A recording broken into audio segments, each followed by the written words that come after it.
everyone. Welcome to the Progressive American. Today I have a bonus episode for you all as I was a guest on a recent podcast hosted by Mustache Mafia, also known as Bob. The following is our conversation in its entirety. I hope you enjoy, and if you want to check out the host or subscribe to their YouTube channel, consider clicking the link in the description down below. Thanks again for listening, and I hope you have a wonderful day. Welcome, ladies, gentlemen, bros, broettes, bro fluids, and non-bronary people to the Mustache Mafia podcast. I'm Mustache Bob, your host. I would say erstwhile, but I haven't been doing enough content lately. But today I'm joined by the Progressive American, BZ Douglas, poet and playwright Brenton Langle, whose intro I just kind of tanked on purpose, and Contraband. We're going to do a 2021 year review, and I've got a little bit of echo in my headphones, but we're going to discuss local issues, the COVID-19 pandemic, its cultural and economic impacts, the January 6th riot and its aftermath, Joe Biden's first year as president, and the end of the Afghan war. And then we're going to conclude with some positive things that we can do to make 2022 a better year than 2020 and 2021. But first, I'm going to allow my erstwhile guests to introduce themselves in order that you're going to see them on screen. So I'm going to throw it to the Progressive American first. Hey, Bob. Thanks for having me on. As Bob mentioned, I'm the Progressive American. My name's Connor Kelly. I host the aptly named channel, YouTube, and podcast, as well as a newsletter that is trying to get off the ground. I'm a student of political science and history from Loras College. I recently graduated and a former staffer with the Elizabeth Warren campaign. And I am perpetually annoyed by Twitter at some times. It's an addiction we all have to quit at some point. But yeah, thanks for having me on, and I look forward to discussing this with you. All right, fire free, BZ Douglas. Oh, yeah. Hey, I'm BZ Douglas. I'm an independent journalist based in Cleveland, Ohio. I'm covering police abuse, systemic issues with the criminal justice system, political corruption.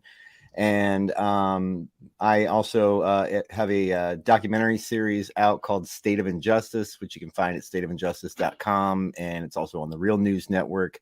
And I'm really, really excited to be here, Bob. I might have to bow out to take a call around 5 o'clock, but I'm hoping to jump back in. So really looking forward to getting through the year. This was quite a thing to prepare for as a discussion.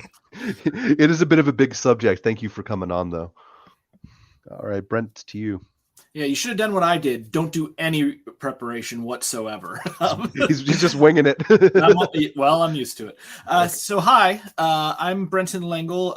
You guys may remember me from Bobby B being on my channel, which is an extension to the YouTube channel. Just search my name, Brenton Langle.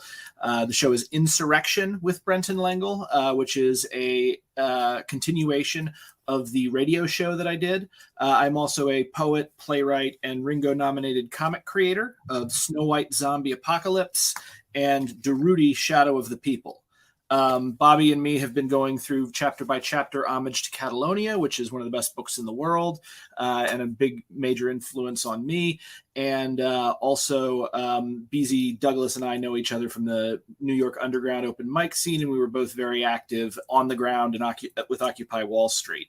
I was actually arrested once and won. Thank you guys very much for that.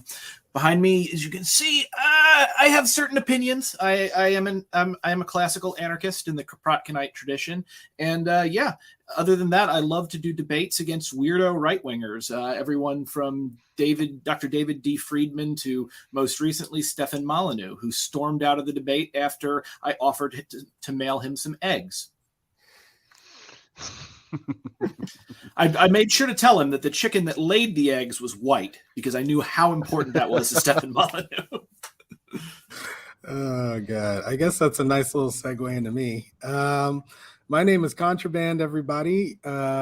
Will is my actual name, but I go by Contraband, creator of the Contraband Wagon, where we're changing the conversation on race. I have 2-hour live conversations with random people about the subject of race. Anyone can apply, anyone can come on and have a conversation with me about it. It actually spawned from a racism discussion group that I created in my local area. And once the pandemic hit and we went virtual, I just decided to open up to everyone. And we've talked to people from all over the world, from all walks of life. I've done over 100 hours of conversation on race. You can view clips of these conversations on my YouTube channel of the same name, The Contraband Wagon. And if you're interested in talking about race with me, but you don't want to be on the live stream, we also do round robin discussion on race with 10 people or less once a month. You can sign up there at www.meetup.com/racism discussion group if you'd like to talk. Thanks for having me, Bob. Hey, thanks for coming on again, everybody. These guys, if you somehow are familiar with me, but not these fine gentlemen in the roundtable, please subscribe and like their content. If you're coming from their audience and you're just meeting me for the first time, please tune in to hear the dulcet sounds of my voice discuss various different issues in philosophy from a left-wing perspective. To start off our discussion, we're going to start off at the local level. This makes sense both because BZ's got to hop off and because everything kind of does start at the local level. So I guess I'll lead off a little bit talking about where I'm from and what the pressing local issues are in my life right now. I live in Central Florida in the Daytona Beach area. We have what you would call a NASCAR and sunshine economy down here. There's very little middle class and very little political influence of the working people in this town. Our influences are primarily dictated by the tourism industry and NASCAR explicitly. So what I've been doing over the last couple years down here is trying to get our voter registration up. I've been going around. I've actually knocked on doors during a pandemic, which was not probably the most intelligent thing to do in the world, especially in a gun state like Florida. But I did it, and we actually registered about like 150 voters between 30 people over the last 2 years, which doesn't sound like a lot, but when you realize that our voter turnout in my area is about 45%, every little bit helps. We also are dealing with, in my area, something that's kind of happening across the country where homelessness and poverty are kind of being criminalized where I live. We've criminalized panhandling in my area, and we've done it in such a draconian way that if you actually give somebody who's panhandling money, not only is the person who's panhandling arrested and sent to jail or a homeless camp that the sheriff has built, the person who's giving the person money is fined $1,000. So we've been trying to work to decriminalize panhandling here too. I've also been trying to work with my local DNC chapter, which has been the most frustrating experience of my entire life. Which I'm sure anyone who's ever worked with the Democratic Party, I was told to my face that the way to win national elections was to buy radio and TV ads, and I responded with an off-color remark, and BZ, Douglas, Brenton Langle, and Connor all face-palmed at the same time when I said that. So you know it's messed up. But that's the local. Those are the local issues where I'm at. Should I throw to you, BZ, or does anybody else want to? Yeah. Well, I'd love to. I mean, I said I wanted to talk about this, and I feel like it's a kind of nice thing with, you said at the end of this discussion when we were in the green room about like we're going to talk about what can we do in 2022, and I'm a big evangelist of local action. And what you were saying about like, oh, we only registered this many people, but when you look at how many voters there are, and the fact they're new voters, and hopefully it re-engages them in the process, whereas they might not have been. Your ROI on effort put into local elections is so much bigger. When you just look at like the turnout, and so here in Cleveland, I think some important things happened for us with we elected a new mayor who's very much a lot of people agree with like that he's analogous to like our city's Obama moment in terms of he upset the political order. Not that he's like, it's not a new thing for a black man to be mayor in this town, but when it came down to the election of him and his opponent was very much part of the machine here. He was like the previous city council president. And so there's a lot of hope invested in him, but as a local journalist, I'm real interested in paying real close attention because I see a lot of the same things as where he's hiring a lot of the same people into things. He brought on the same public safety director, and that's the kind of change that we really needed to happen in the city, was new blood at the top of at those types of positions. So I'm a big evangelist on local, and my year has been January 5th. You know, everyone's focused on like January 6th, but for me, January 5th, my head immediately went into the killing of a young man here in Cleveland named Vincent Belmonte. And he was shot by a police officer that I had produced a lengthy report on back in October that made a pretty clear case, like this guy shouldn't be on the force at all. And then not 2 months later, he killed a young man, in that investigation for like, to bubble up through the system for there to be an internal investigation. It took about a year, and they overlooked very important things that I highlighted in my reporting. So I found a lot of, and the one thing I would hope to get out to, like, any content creators too, is like throw a little love towards any local organizers there. Like, as a journalist, what I keep finding is amazing people doing amazing work.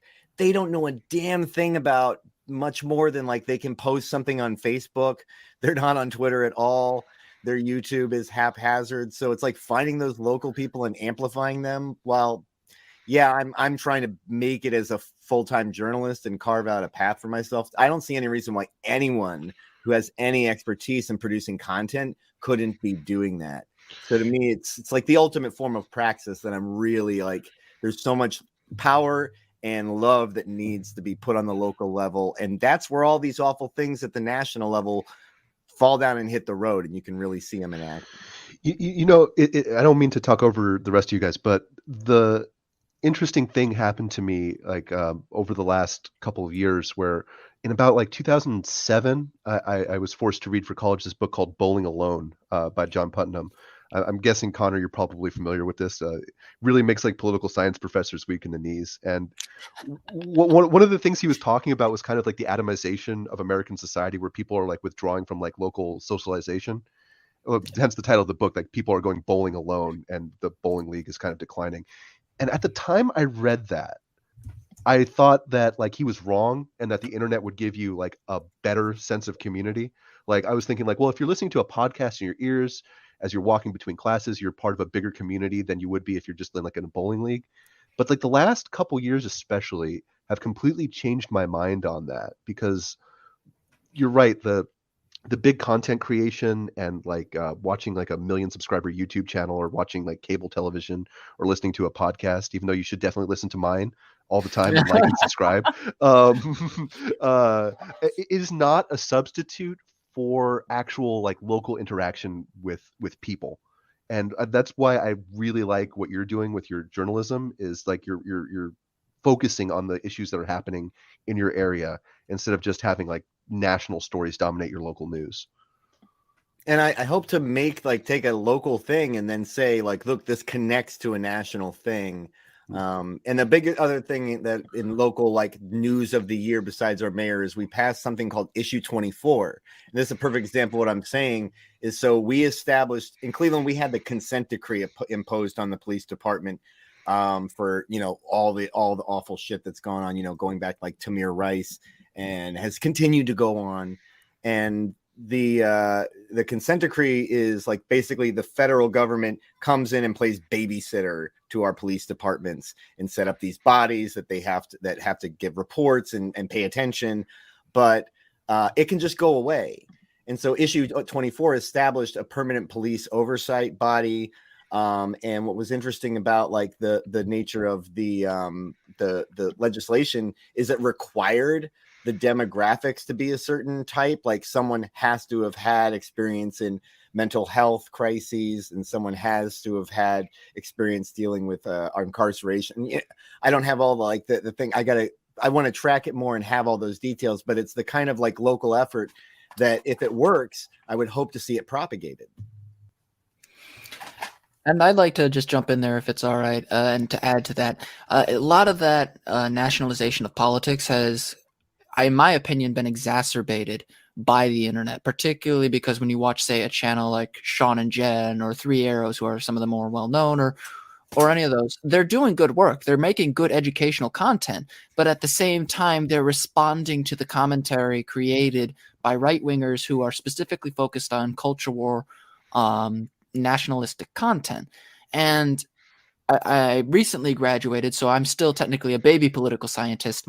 But one of the things that I learned is you can listen to them all you like and understand and respond to that content creation, but it takes some effort to show up to an indivisible meeting in your county. It takes a desire to learn, to realize, hey, your local newspapers aren't really talking about what the city council meeting is doing. They're talking about like a murder that occurred 2 weeks ago that is not surprising at all.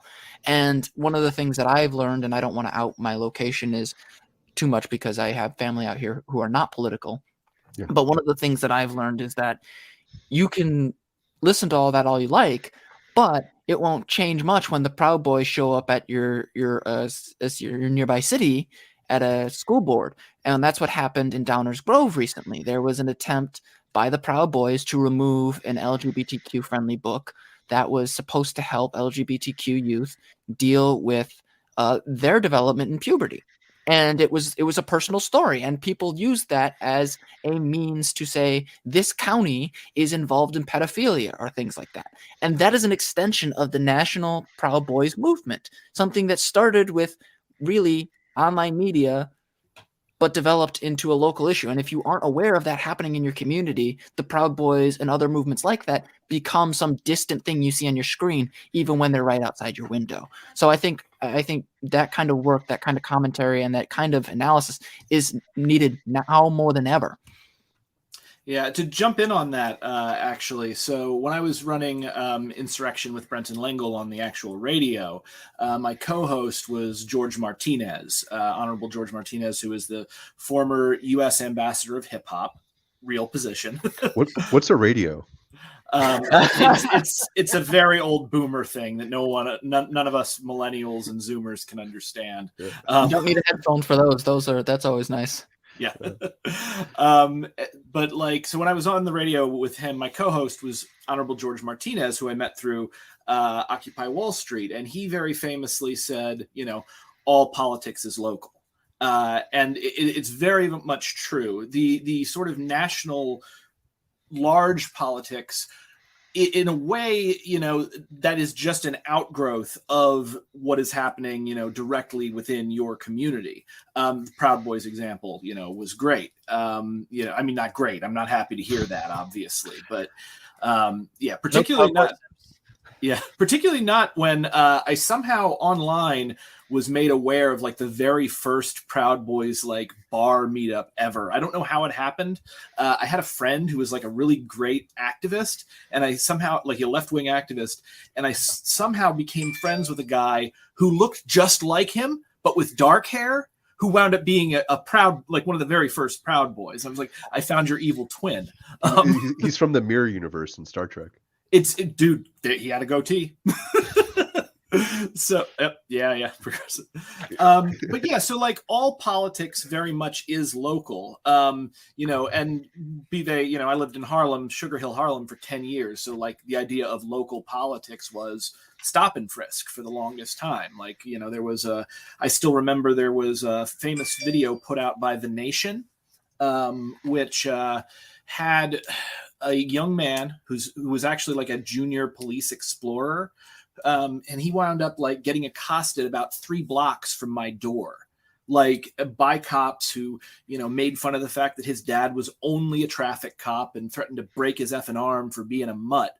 And seeing that happen, not on the news to some people I don't know, but like somebody I've probably walked by on the street, on streets that I know, like, it's incredibly, I guess, disconcerting. And it also goes to show, recently, in Manhattan, we had an older white guy show up like at the UN with a freaking sawed-off shotgun, threatening to shoot himself. And it really got me thinking, just like, there was a black homeless person several years ago in New York who was filled full of holes by the NYPD because he reached for a Metro card. But this guy makes it all the way to the UN with the shotgun And, beyond it being a ridiculous injustice, as far as like just security in Manhattan goes, like actually being safe from dangerous people, the state is absolutely terrible at doing that. So I guess what I'm saying in kind of a long, drawn out, circuitous way here is that, local politics is the flip side of the coin from national politics. And if you focus just on national politics, it's like turning on your ceiling fan during a hurricane. I mean, you can do it. Does it have an effect? Yes. But does it actually matter? No, it's not going to stop the hurricane. I can tell you've never lived in Florida because you want to leave the fan running as long as possible to dispel the humidity. But just a pro tip. But Yeah. no, that's No, very I'm sorry. well. I don't live in your gross swamp. Yeah. Hey, I'm trying to think of a positive thing to say about Florida, and I'm going to throw it to Contraband while I do that in my little corner. Yeah, like local politics. I think there's one thing I want to say about it, really, which is you're definitely right in recognizing that people in their local communities are not connecting as much. I think that has had a huge impact on people getting involved in their local politics because we've lost a sense of community, a substantial sense of community. I think people are really sleeping on the impact that that's going to have on us, that it already is having on us, because we're human beings and we're not supposed to be in these individual silos. And ultimately, people are going to realize that reality because things are only going to get worse here until we learn how to work together again and to realize that we live in the same country and we live in the same places and we eat at the same places and we entertain ourselves at the same places and we go to the same doctors and etc. And we need to get back to an understanding that we are all in this together. And I think that if anything, national politics has made a lot of people be dissuaded of that notion. And so I agree that local politics are important, but I think it's going to be very tough for any creator to actually build any kind of momentum off local politics unless they're actually going to be involved in running for office or involved in trying to get someone else in office. I'm not sure you could just be, a content creator. I can attest to that as a content creator who just puts out local. Yeah. To play off of that really quickly, I'm sorry, BZ, were you going to say something? Yeah, I have some thoughts, but I didn't mean to interrupt Contraband. If you no, that's it. Go ahead. But I do want to say, yeah, and this almost dovetails very well into the other thing that I'd said I wanted to kind of talk about, which is the online sphere, and this you're kind of getting into that with like what does a creator do? I think what I'd love to see is like if you're a big channel creative. There's no way you're doing that without like, okay, you have the facilities, you have probably a team of some people to help you. Throw a little bit of that doesn't even have to go on your channel. Just go find a local. I hope they'll find local orgs because like people who follow Destiny or these big Twitch streamers, like the only praxis that ever gets thrown to me when I'm just like, why is anyone listening to these people who just have opinions and play video games and spout their opinions online? And they say like, oh, they raise money for a thing, this or that, these big charities. I'm like, okay, but the one thing I would say is like it would be really great for a lot of people who are really immersed in the online world, like whether it's Twitch or you take in a lot of, and I love the YouTube creator field, like the essays. I just watched an amazing one on anarchism. I'm excited to interview the author of Anarchy. But the thing that I think, and I'm going to ask him about because I know he does local stuff. He does local organizations. Take your radical ideas, the ones you're certain about, the ones you get hot on Twitter about or Twitch or whatever, and take them to local people. But the point is, take them with some certainty or with curiosity. I want to see more people adopt a position of curiosity because while I'm an anarchist, it's the only reason I adopt that label so easily is because I feel like it's a posture that aligns with that. Like I'm here to learn. I have a it simultaneously has a belief, it has a faith in people and a skepticism in people when they develop power and power structures emerge. So I have talked to every source I work with, like locally, offline, in the offline world. I tell them I'm an anarchist, and I work with liberals and communists and Tea Party people and far out there Trump people. And the last thing and none of them have a problem with it when I'm just like, look, it means my orientation is not left and right in economics. It's up and down. It's power. And they all really respect that. I've had one or two people be like, I might be an anarchist when I shorthand it for them like that. But the last thing that I'll be done on the local level is, in the local world that I'm in, all the time you will find like wrongly convicted people and other people that suffered this political retaliation from a councilman or a prosecutor, and those are all like little conspiracies in your town. Like, and it's no wonder, and I know this segues into another topic later, but I did want to make sure I get it out. It's just like, that's one thing that's fomenting so much distrust in the world. But I don't want to jump on that subject because, like I said, the online left is something I'm really like, I follow the Vouch, Destiny, all these different things almost as like a lurker, the lurker term, and I'm just like, what is going on? And I love telling the normies about, like, do you realize these people? You're escaping Plato's cave and telling them about the same puppet show that's going on. Well, hang on, Bobby, before you jump off on that. There was really, well, it's your show, but I know. Well, there was really something I wanted to segue into here. As BZ was talking a little bit about one of my favorite subjects, and that is specifically how, from an anarchist perspective, local politics are pretty much the most important thing you can be doing. Buenaventura Durruti, the real life anarchist that this comic series is based on, like, famously quoted Rudolf Rocker in saying that we make the path by walking it. And it is so incredibly important, not just that you have the right ideas in your head, because we are materialists. It's not enough to just think something. You actually have to go into reality and practice it. And so, praxis is mutual aid. Praxis is helping your neighbors. Praxis is gardening. Praxis is, building alternative structures that can help you and your community survive when the main structures fail. And that's something that I have become very interested in recently, largely because of, COVID and the atomization. And so, in one instance with the online world, I'm seeing a lot of people getting caught up in the culture war. I'm seeing a lot of people, kind of just get led around by the media and angry at whatever the media has decided they should be angry about at a given time. And at the same time, I've shrunk my world down to just myself and my immediate neighbors and their families. Building that level of community and being there for other people is so much more important than having the latest hot take about whatever.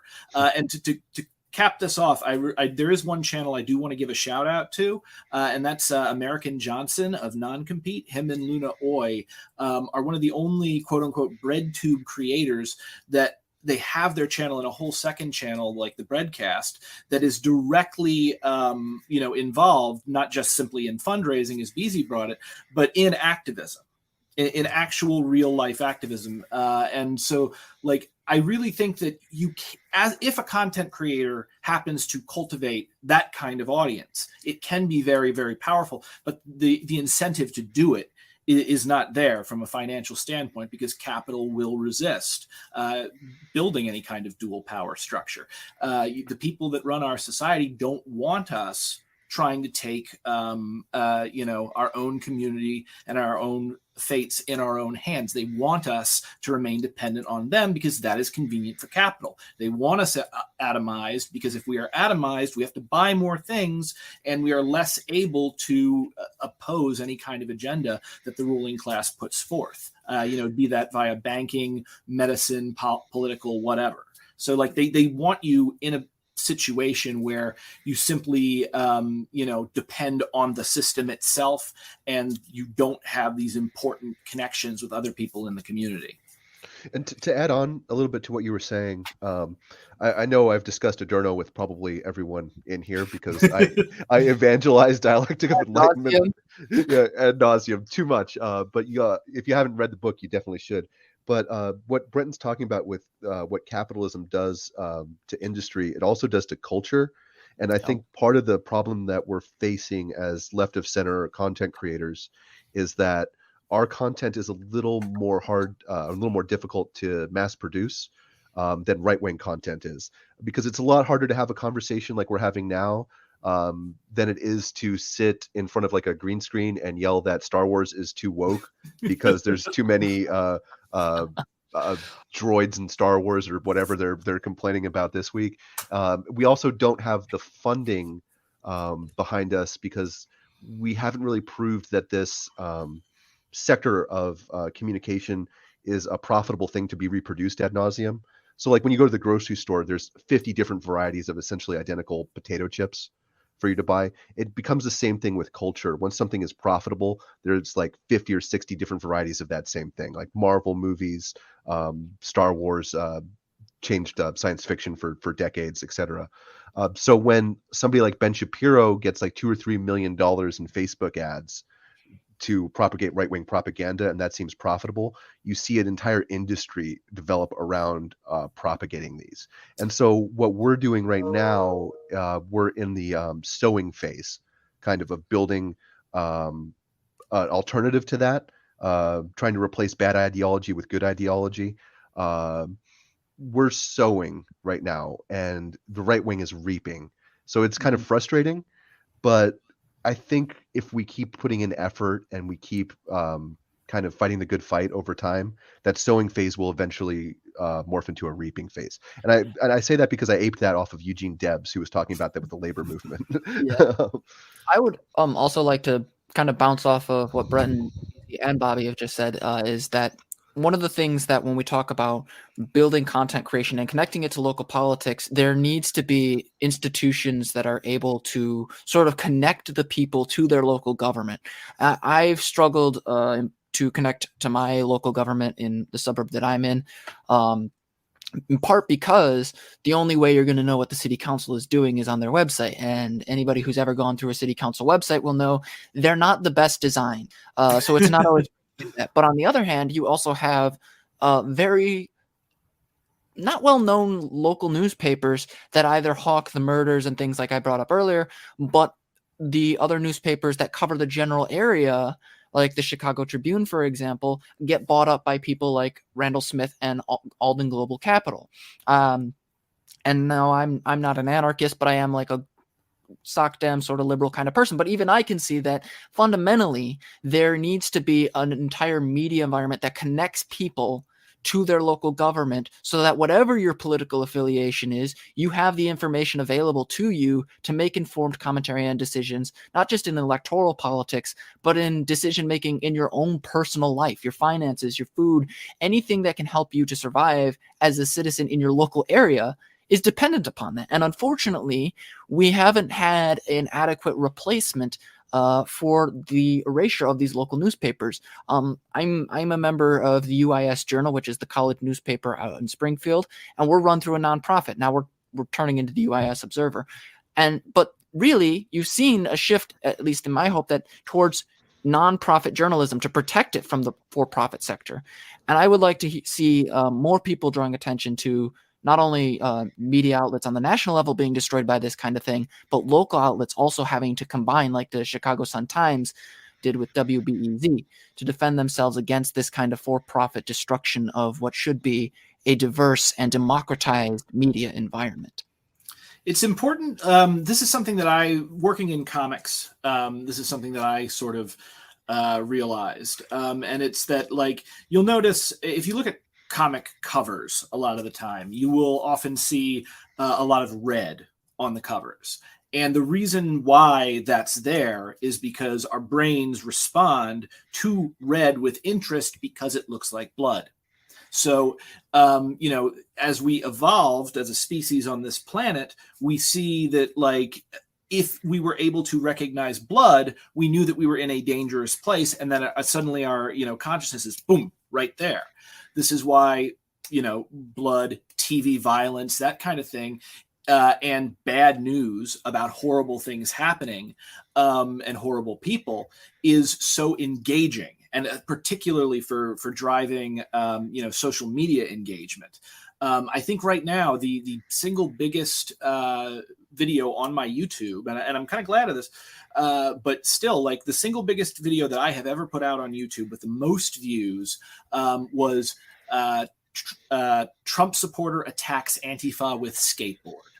And it was literally my friend who was active in I think it was California, got attacked by a white nationalist gang and got a skateboard broken over his head during a Latinos for Trump versus BLM and Antifa rally. And the thing is that brings people, that locks them in. And if you're YouTube and you want to sell ads, you need those eyeballs on the screen, you need them engaged. And one of the easiest ways to do that is via bad news, via pissing people off, making them angry, and sowing discord. And you get, essentially what's mean world syndrome, where used to just be the elderly folks who would sit at home and get angry, and become frightened because they watched so much news and they didn't actually go out and touch grass.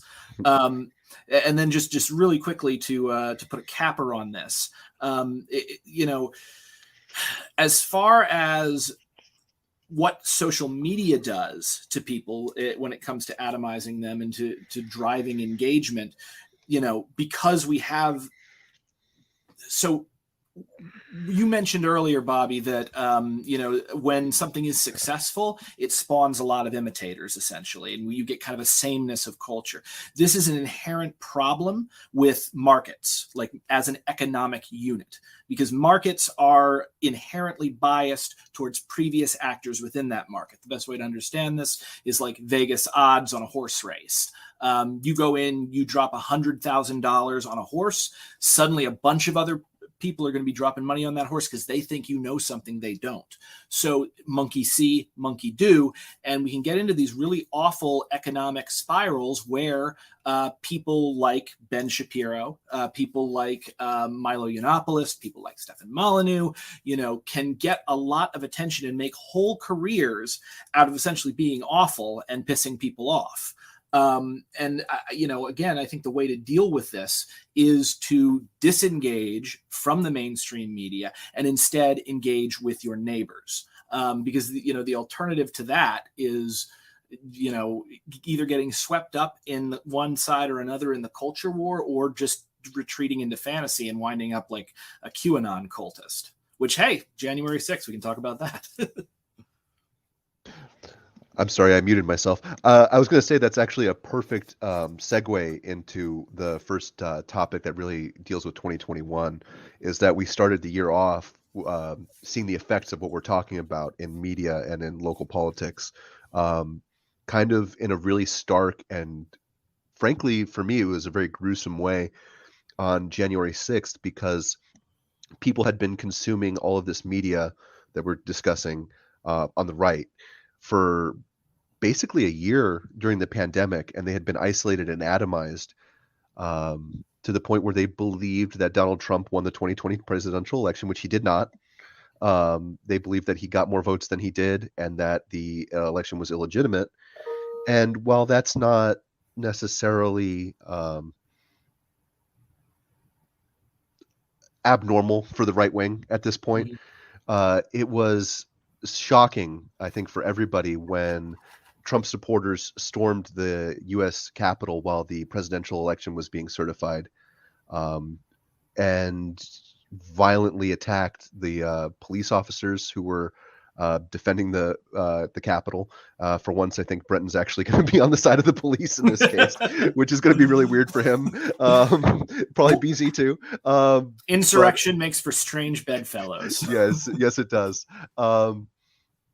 They're resulting in several deaths, severe injuries, and a stain on this country's honor that will probably live in history for a very, very long time, if you're asking me. But it's something that I feel that we're trying to kind of normalize and move past at this point, when I think that the resulting riot that happened was a result of decades of coddling this failed right-wing movement, pretending that their conspiracy theories were valid alternative thoughts to actual truthful narratives, and pretending that they had a point, to the point where they thought that they could get away with storming the U.S. Capitol. And that's my initial thoughts on it, and I'll throw it to you guys for a minute while I try to collect them and put them more articulately. Contraband, I don't think we've heard from you yet. You have a take here? Oh man! All right.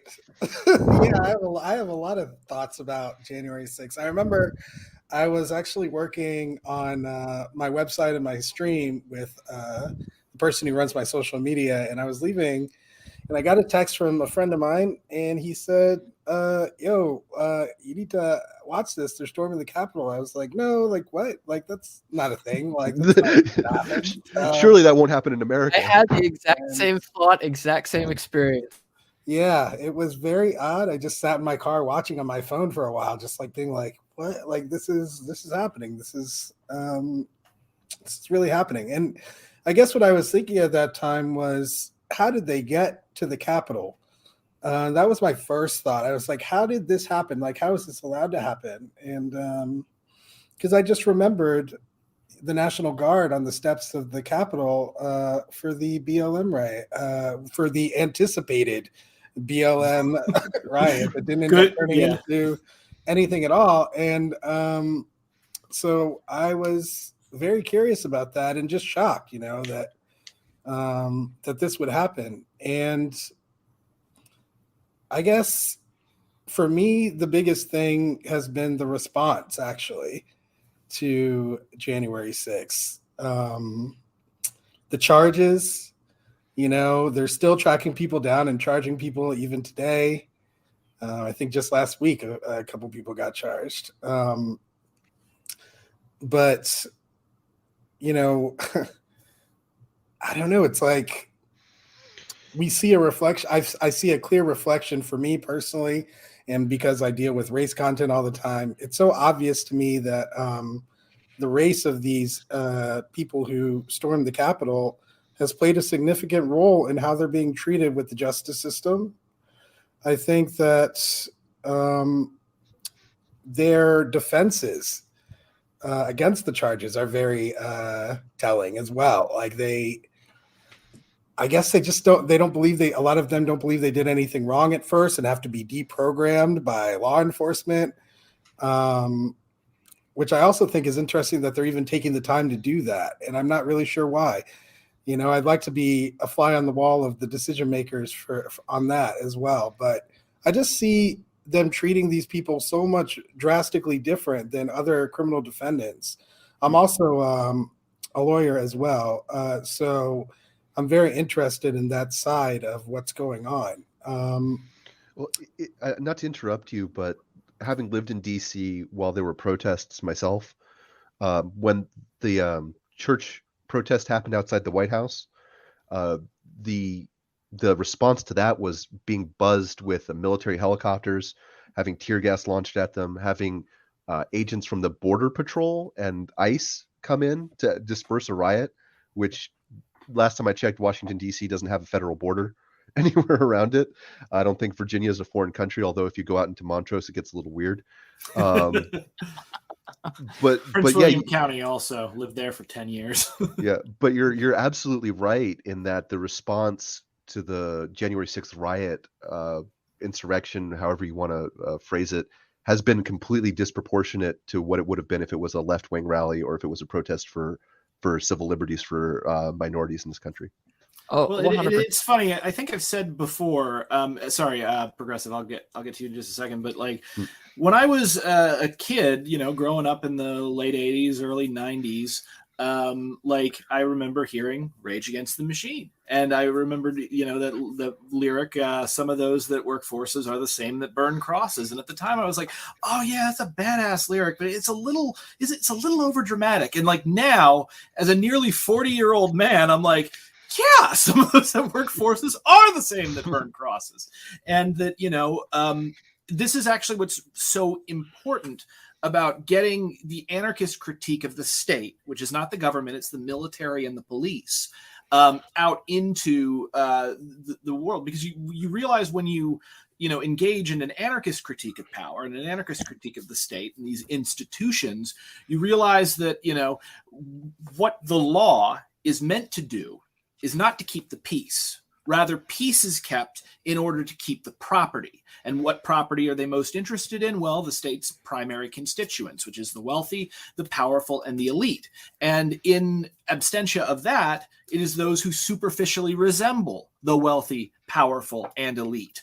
And tear down, down, down. And who do they protect that property from?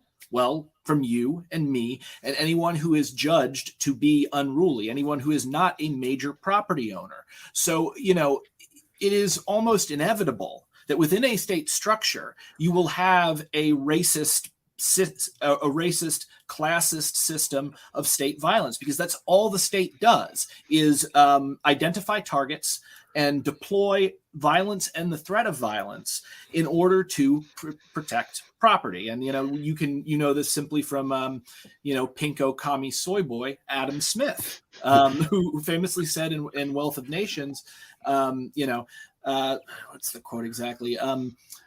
Civil government, as far as it is instituted for the security of property, is in reality instituted for the security of the rich against the poor, or the security of those who have some property against those who have none at all. It wasn't soy back then; it was mutton. He was a mutton boy. But sorry, you were waiting. Go ahead. Sorry. Yeah, but if I may interject, and I don't mean to overrun anybody, but I will also point out that part of the issue that is fundamentally the aesthetic of what we perceive as the ideal American, the real American, is somebody who looks like me. The fact we see this in media and the way in which we talk about beauty and the way in which we see pictures of the patriot, they're usually somebody who looks like me. So if you have a culture as well that is fundamentally idealizing whiteness over other groups of people, you're always going to see something that reinforces that cycle of violence. And additionally, the FBI also on an institutional level, which kind of goes to your point, Brenton, fundamentally admitted that they have a blind spot when it comes to right-wing violence. Like anybody who was watching Charlottesville or the things that happened after that could have seen that there is a problem with right-wing violence growing in this country. But the fact of the matter is the FBI has not recognized that. And there hasn't been enough pressure on it from the ground up and within the institutions of government to make that change. So fundamentally, we have on one hand a culture issue, and then we have an institutional issue where the FBI, who is supposed to, in theory, ensure public order, blinds itself to this aesthetic that, hey, people who look like me, people who talk like me, who live in the communities that I live in are not necessarily my friends. And until we realize that, we will never really push back on this racist system that we continue to suffer under. It's funny. I'm having an old man Bob moment for a second, in that I remember during the Obama administration, the FBI actually came out with a report that pointed out correctly that right-wing violence is responsible for greater than 90% of the actual terrorist attacks and political violence in this country every year. And when they came out with that report, the right-wing media and the Republican Party especially cried to high heaven that it was Obama cracking down on political dissent. And they're doing the same thing with January 6th. And I think it's also a function, and I don't know, maybe you guys agree with me or maybe you don't on this, but my thinking is that this is also a function of the failed right wing in this country, realizing that it's becoming smaller and smaller and smaller every year. and in every election cycle. And that if you're governing a country, you can either govern with the consent of the people or by having something used against the people to compel consent. And I think the Republican right-wing movement, I think we just lost Contraband. I'm sorry. Oh, no, there he is again. Welcome back.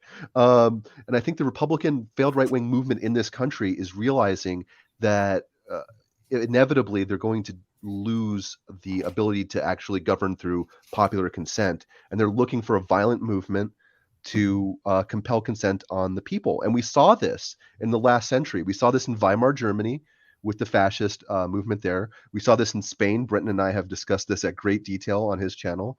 We saw this in Portugal. We've seen this in Greece. We've seen this in Italy. We've seen this in dozens of different countries, in dozens of different contexts. And it feels very frustrating for me that we're not learning those lessons and that we're still trying to reach out to this movement that seems bound and determined to impose itself through force on the American people. There's a famous quote. I think there's a famous quote I just want to go over right there. It's again from Buenaventura Durruti. No government in the world fights fascism to the death. When the bourgeoisie sees power slipping from its grasp, it has recourse to fascism to maintain itself. There are only two roads when capitalism breaks down. There is victory for the working class, in which we get socialism, and there is victory to the fascists, where we get barbaric tyranny. And both combatants know what's in store for the loser. So we, as you've said, we've seen this happen. People have articulated this problem again and again and again. But unfortunately, a lot of people don't read and don't pay attention to history. BZ, you had something? Well, one of the things that attracts me to anarchism is it gets to a real root problem, which is, how our relationship and how we set up power structures and the ways that we are vulnerable to, grant authority figures if they are, in our in-group, a lot of leeway and a lot of undue skepticism to people outside. And I think January 6th, it's just a part of a continuum of, the false consciousness that especially, a lot of Americans on the right wing and people who buy into a lot of myths of America and capitalism. And, that's what we're ultimately working to extricate. I'm not, my inclination when I see like January 6th happening isn't like, I hope the FBI gets better at their job. It's, because if we arrest and round up all these people, investigate them, it's not changing the fact that like there's a cultivated false consciousness, and it's not just the right. The left is just as easily susceptible, or the liberal. And like you say, when what you keep seeing in history is the center will often kind of err towards like the right-wing thoughts when there's safety issues, like 9/11. What's our reaction? Like, oh, we allowed the Patriot Act, and that can only happen with the scared swell of the center of the country, and then we slowly move right, and then the liberals start being like okay with certain policies they didn't like under Obama or under Bush because Obama is continuing them. And then, like I said, there's just a false consciousness problem all across the board, and it keeps leading to issues like this. But it's certainly troubling to think about where we are, with the fact that like the reality that so many people live in that has led them to that. And I'll say, on bringing it back again to like very like local connections to people's like the way they dig their heels in on a partisan level. Like I'll say here in Cleveland and Cuyahoga County, and this is true is also in New York, where you have one party control of an area. And like in Cleveland, that party is the Democratic Party. Well, a lot of people here see the corruption of the machine because they're not, just giving the Democrats, that's not a trusted authority to them. And so they rightfully think like, well, the enemy of my enemy must be my friend. And they go grant authority to and credibility to the Republicans.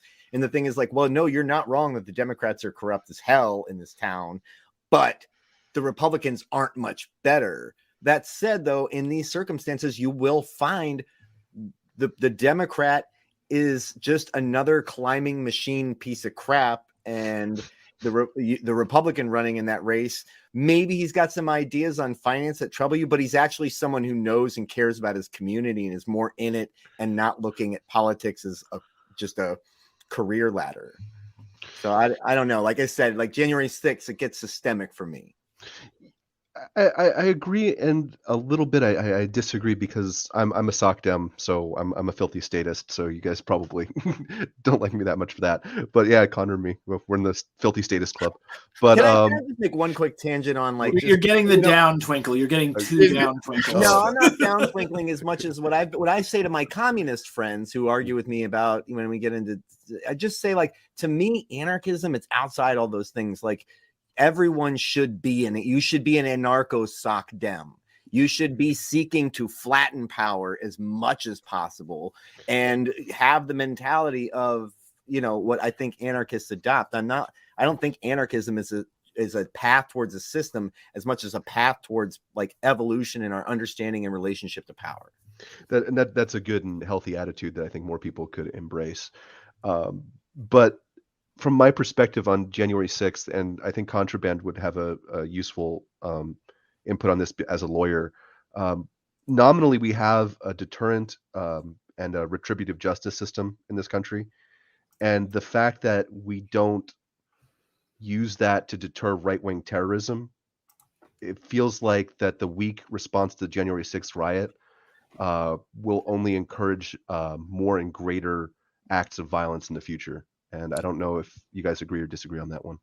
I mean, I completely agree with that. I think that, it'd be silly for us not to expect that in the future. And it's also just part of a pattern that we see in terms of the way this country deals with white supremacy in general, right? Like, I mean, this country has been supporting white supremacy. It doesn't fight against it. So this is just the next iteration of what this country has always done, from my perspective in terms of race. But yeah, man, January 6th, like when Trump was elected president, I was like, there's no greater exemplar of the power of white supremacy than the fact that Trump was elected president. Yeah. And I don't know, January 6th then was like, hold my beer here. And I think that that's a pretty good one, because we can see from start to finish, from the time that they were storming the halls of the Capitol, searching for lawmakers and smearing crap on the walls, to the time where, they're even still being tracked down today. They haven't found the person who was planting bombs out there, dragging their feet and the charges being minimal. Even the judges who are hearing the cases, mentioning that they even think that some of these charges are too few and too less. And, it's just more of the same from my perspective. And I do think that, stand back and stand by, as Trump said. Yeah. I mean, that still holds. That's what America has always said. And I do think you can expect it to increase in intensity and in violence in the future, unfortunately. And what's a bigger example of a false consciousness Americans live under in this country than not acknowledging the white supremacy baked into the fabric? Mm-hmm. That's what I'm saying is, like, if we don't correct that, these people, they're not willing to even recognize the need to look at their history, look at the resistance to critical race theory we've seen. And there was, forget about January 6th. I mean, I don't know about you guys in your town. We had a storm of MAGA folks running for our school boards. Yeah, I was going to do horrifying. I was going to do Biden's first year as president next, but I think that actually leverages into issues in education that we wanted to discuss too, because over 2021 we saw a really disturbing rise of anti quote unquote critical race theory activism in this country. And odds are, if you're listening to this, probably with the exception of Contraband, maybe Connor, I don't know if you've actually read any critical race theory for fun. And I have. Oh, you have? Mm-hmm. Oh, you do. There you go. I started the introduction by Richard Delgado. Oh, that's nerd. Yeah. Well, I did too, because I'm a sad, lonely man who reads a lot of weird philosophy.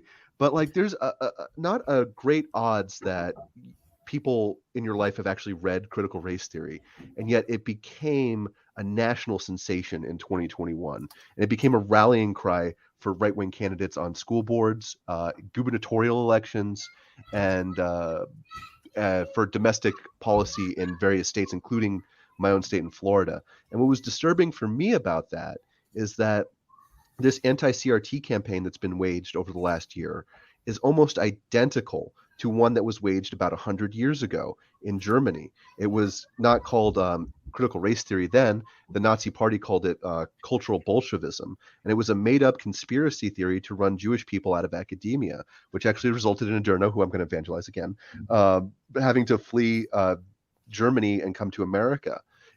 Numerous philosophers actually were run out of academia in Germany.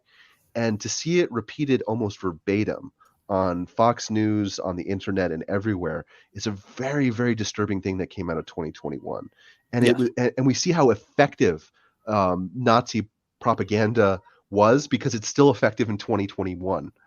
And we saw most notably a governor get elected in Virginia based primarily on the back of pushing cultural Marxism on people.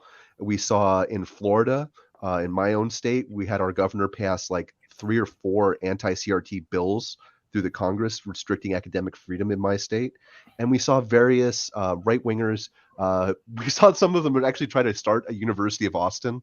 That's a Dollar General knockoff of the University of Austin, Texas, that I'm pretty sure has fallen apart already. We saw Jordan Peterson rise back to being prominent, pushing that same Nazi talking point.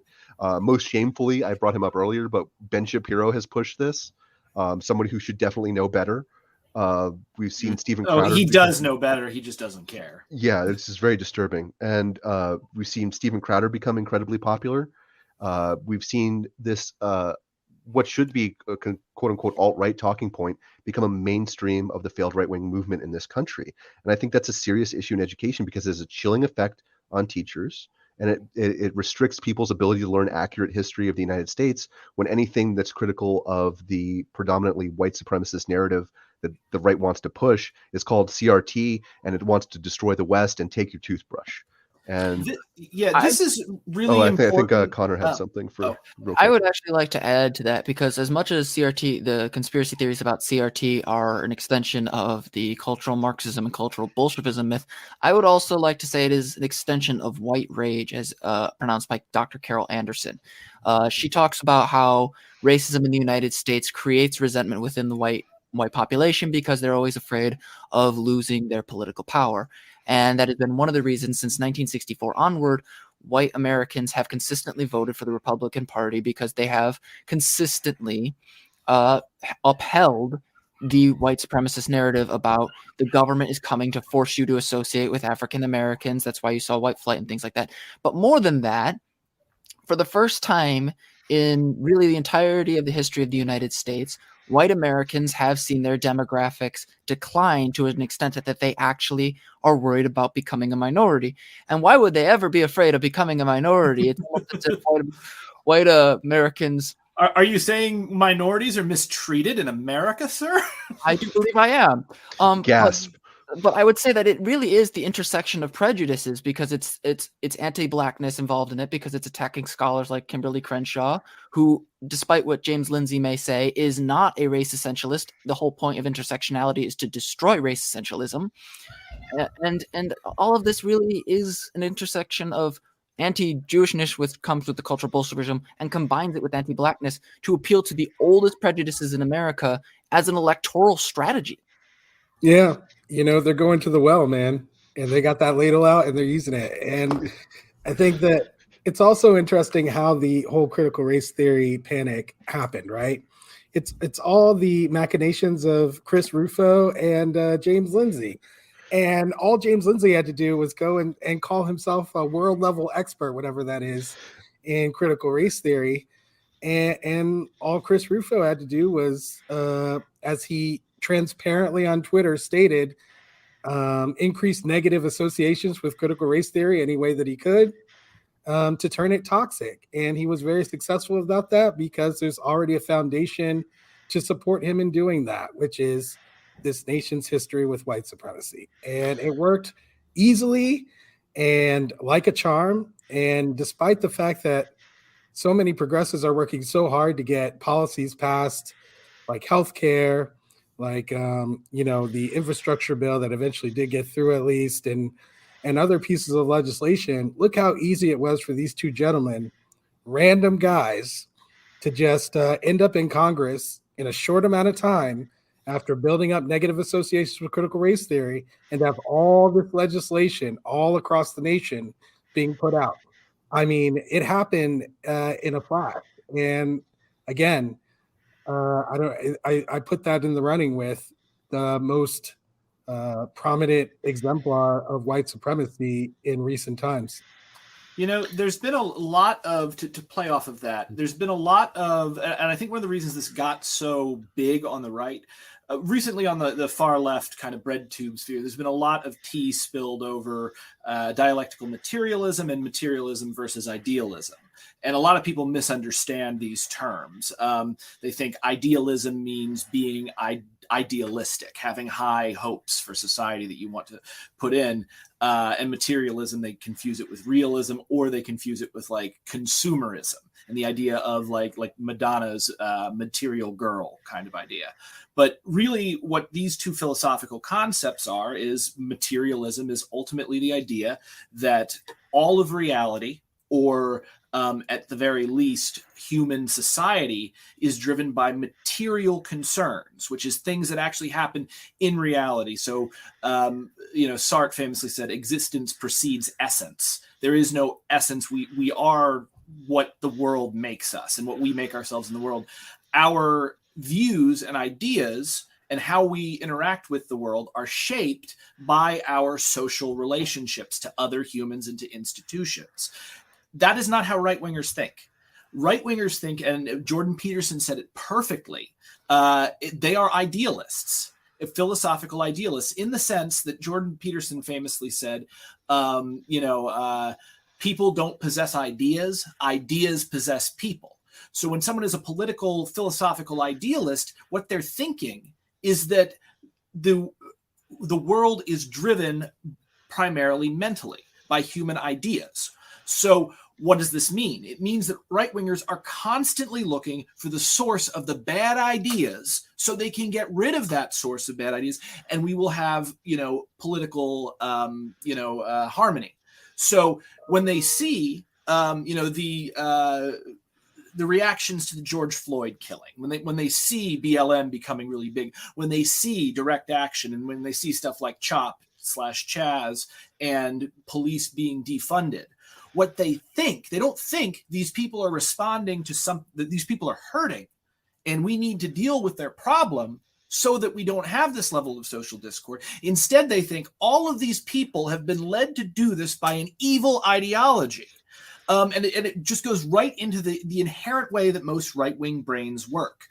You've seen this in fascist movements throughout history. You see it, even when I was debating Stefan Molyneux, it really came down, and even the war on terror. And if you look at like what Sam Harris has said about how a nuclear first strike against Islamists might be necessary because they have these bad ideas and they are dangerous, rather than looking at the material conditions that lead people to think that the right thing to do is to engage in a war between Islam and the West. Again, I'd say all the time, ideology and religion, it is the slave of the material.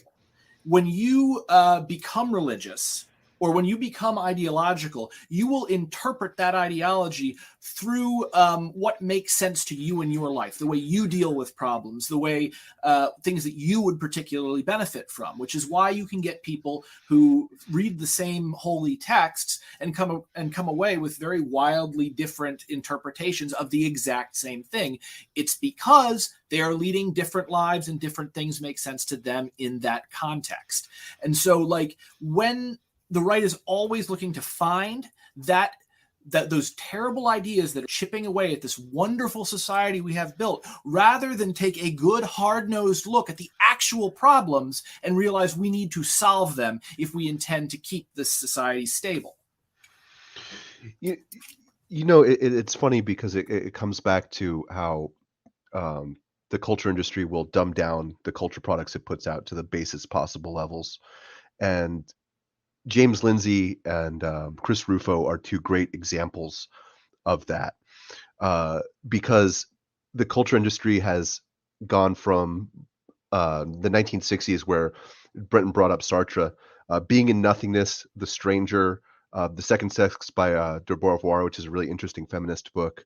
Um, Hannah Arendt, even Heidegger were bestsellers, and they were on the shelves of like working class people in this country. And the culture industry has replicated and dumbed that down to the point where instead of like the great existential thinkers being on your bookshelf, now you have Jordan Peterson being paraded around as a public intellectual.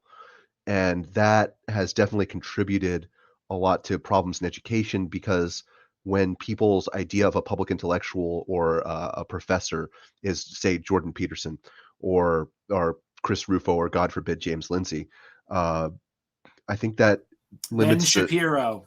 Well, I don't think people would think of him as a professor. Oh, or professor. Oh, I'm sorry. I thought you said. I thought you were saying intellectual. both, I Or guess. philosopher. But oh, The philosopher. cool kids philosopher, supposedly, according to the lamest person on the freaking planet. I'm trying to get through this, Brenton, without opening my bottle of 25-year-old Japanese whiskey, so I'd appreciate a little bit of assistance. No, I'm just kidding. But it's already open. But it limits your imagination of what an educator can be or what a public intellectual can be. So you have these people who are trained to assume that, yeah, Ben Shapiro, Jordan Peterson are these public intellectuals, and they come at higher education thinking that that's what they're going to get, and they're unprepared to either deal with complex ideas, or they don't even want to pursue those ideas because their imaginations have been limited so much. And that's what I'm really worried about with these anti-CRT bills, is that it's going to constrict those educators that are trying to actually expand the horizons of their students. And I think, Contraband, I think you're an educator, right? That's right. I was about to jump in, as the teacher of this group here. I am a mathematics teacher for the last 16 years, K through 12 mostly, right now community college. But yeah, I think that, to be honest, most people have no concept of how bad things are in education. The CRT thing is something that has shone a light on some of the problems, but ultimately, this country's rankings in math and reading and literacy have been declining for literal decades. The majority of Americans don't even read at like an 8th grade level. I feel like people are either unaware of that or just like don't take that into account when thinking about what's happening around us. There's a lot of ignorance. Can I ask you a question about that? Yeah, go ahead. How do you approach people with that? Because I've approached people with that, and they get really angry about it because they think I'm calling them stupid. Like, well, I mean, listen, you either know how to read or you don't know how to read. You either know how to do math or you don't know how to do math. Fair point. It's not a judgment. It's just a fact. And, Yeah. Facts make people mad sometimes, right? That's true. how Shapiro got his facts over feelings thing. Which stole that from me. I was doing that way before Shapiro was. Brenton did it before it was cool. I literally wrote that in a play, and it was only because like I was using that like in message boards before anyone had ever heard of Ben Shapiro. But like, wait, Brenton, before you go on, I interrupted me of like walking into a bar and I met the number 2, the guy who was like runner up to Gilligan from Gilligan's Island. He really gave me all that energy right now. That was supposed to be me. Flip your scarf, you hipster. Oh my God. This is to just play on this really quickly. And I want to knock it back to you again, the educator. So I have kind of a unique experience I have sort of run the gamut between going to the best of public schools in the country, which was, those in the DC suburbs in Prince William County, because that's where, I was in school with the son of a senator. He was a total dick. I went from that to like an incredibly ritzy all boys boarding school that cost about as much as college to go to for high school. And then I finished out in like my final 2 years in like a tiny public school in Russell County, Kentucky. And what amazed me going from these really good schools to this school that I think is more representative of, you know, what public education is across the nation. For instance, we had stopped doing accelerated reader in the 5th grade. When I got there, I had assignments to earn a certain amount of points on accelerated reader as a junior and senior in high school. You know, I mean, I had a social studies teacher who stopped when they were talking about like the Scopes monkey trial to say, if evolution is real, why don't we see ourselves evolving now? I got witnessed to by one art teacher who tried to perform an exorcism on like my friend because she literally thought he had demons in him. And the other art teacher had a dream. This was my first political engagement.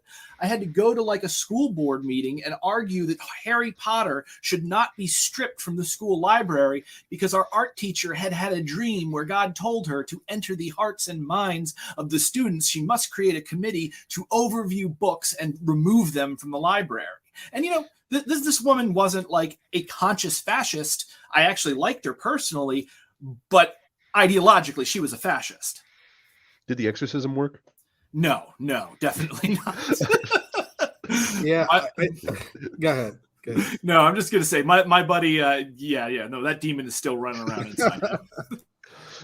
Yeah, I think you're illustrating right there the drastically different experiences people can have at different schools across the nation. That's definitely true.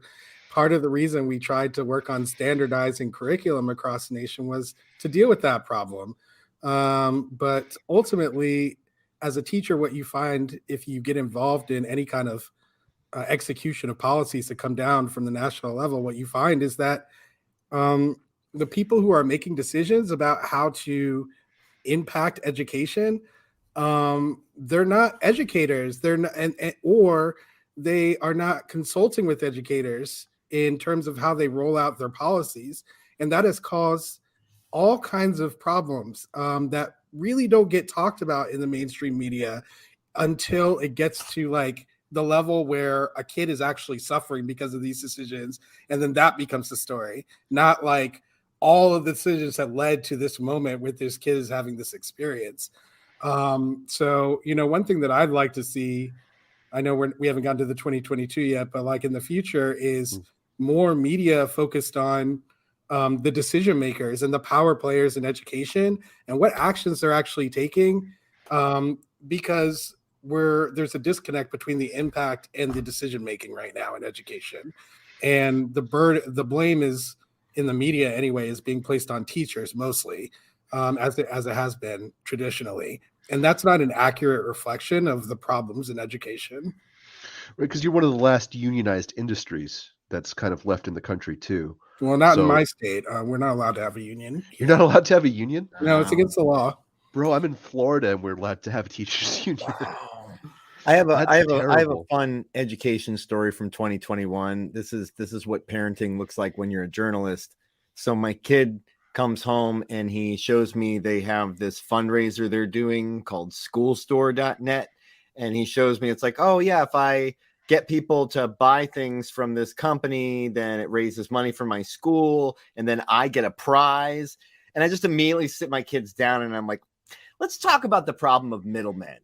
And I just say, like, I don't like all the stuff that's in between me giving money to the school for them. And so apparently it's like you can buy the supplies, like, but anyway, so I get it. And I don't like it at first glance. Then it's like midnight that night and I'm just sitting on my desk and I'm like, fuck it. And I just start Googling and I find schoolstore.net.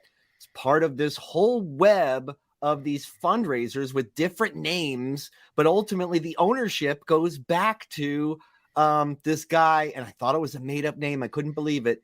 Richard D. Crook, who Then I find Richard. I'm like, is this a fake name? Is this a fake name? No, it's a real name because I found it in a Heritage Foundation annual report as like a mega donor to this right-wing think tank that wants to completely destroy public education. So it's like luckily we have an awesome public school, and I told our principal, I told this in the social media group. I'm like, hey y'all, look what I found. And the principal called me like a couple minutes later and was just like, what? I had no idea. And I'm like, all right, I know they're good at hiding this, but that was a fun, wild. Are they good at hiding all it? the parents are giving money to this thing that's ultimately the middleman is taking their cut and putting it into dismantling public education. They don't have to hide it when people don't care. Precisely. Yep.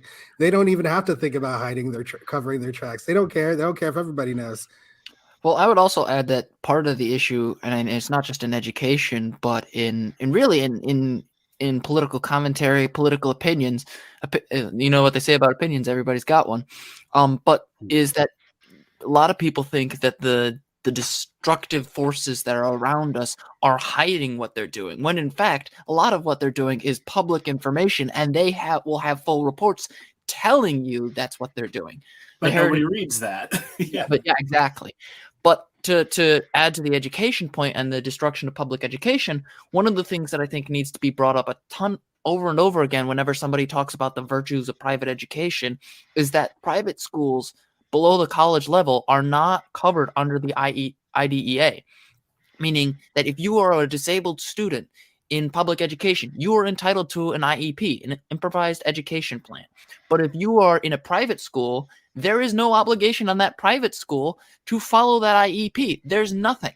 So if you, for example, in like Chicago, whenever they talk about the mess that is the public schools out there, is they will say, well, we could have charter schools, we could have private schools, there'll be a replacement. But are we really going to ask the Black people in Chicago to have to lose their IEPs for their disabled kids just so some other kids can get a good education? Everybody should get a good education.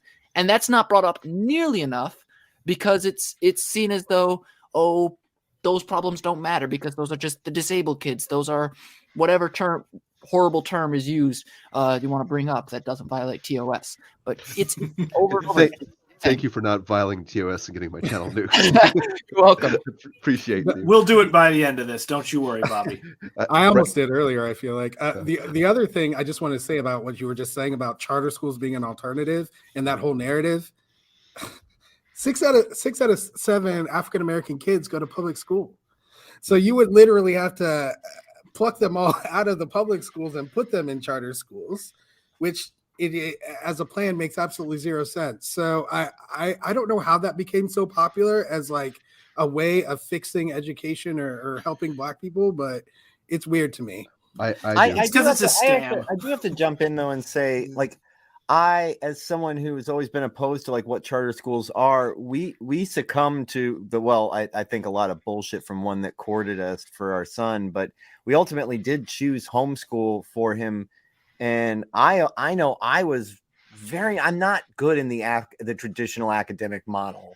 You know, it's why I'm learning by doing with journalism. You know, it's just like the modality that is like, you know, in public school when I was there, even just stuff like the times we do it. That's another thing where it's like, when I look at education, like we have all these realistic fights we have to make right now. But I also, I get people's frustration with like, well, the public school, I want to try different things because there's a rigidity there. And that was what allured us to this one public school, which is how the kids were allowed to operate. Like, oh, if your kid, he likes to pace in a circle while he reads a book, go for it.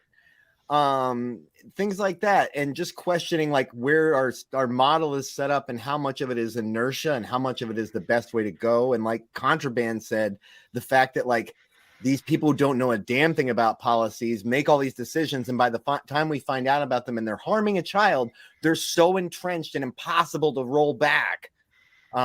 So I get a lot of people's frustration with school as a parent. My one kid youngest one is in school now. He wanted to go because he's more of a social butterfly. My oldest is still homeschooling because I set him up with some online stuff and we will spend time together reading things and being immersive and, you know, letting it flow in a way that follows his interest, and he's just a sponge and he loves learning, but he didn't get anything out of like public school. And if anything, he kept having problems with the traditional mode. With what Contraband said earlier about, the people that are making the decisions for schools are not educators and are not consulting with educators. It's almost as if what we need is for the workers to control the means of production. Like if only there was some way that we could take workers in various industries like education and let them make the decisions as to how things should go. This is where communism, that's crazy, this is where communism's vocabulary will fall flat, and why I've spoken to people who like have lived under communism or whatever, and they're not super fans of it.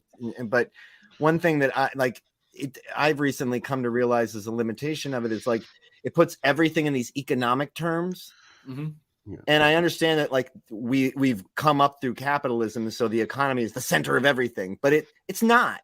And thinking of teachers as producers or workers, they do work or whatever, but there's something deeper in it than that, and part of a culture. I agree mechanically what you're saying, that they should have, and this is where like, I would overlay the anarchy and say like expertise, as for an anarchist, my authority, you tell me you have a degree in a thing or this thing, or these important people like you, I'm very show me. Let me read your materials. Let me consider what you have, and I'll consider you an authority and look at the breadth and depth of that, because I don't want to be dismissed as a web developer or any of the other things I've done for money. Is like, well, you didn't go get a degree at this place. Mm-hmm. When I can show you I've done the thing and I strive to learn and be better at it. So you're inadvertently BZ, what you're doing is you're inadvertently paraphrasing Mikhail Bakunin from What is Authority, where he famously said, I just learned about how anti-Semitic he is, but but lots of people wasn't derived in that. I just read an essay about him actually. Yeah. Okay. Great. Thank you let's cancel Mikhail Bakunin.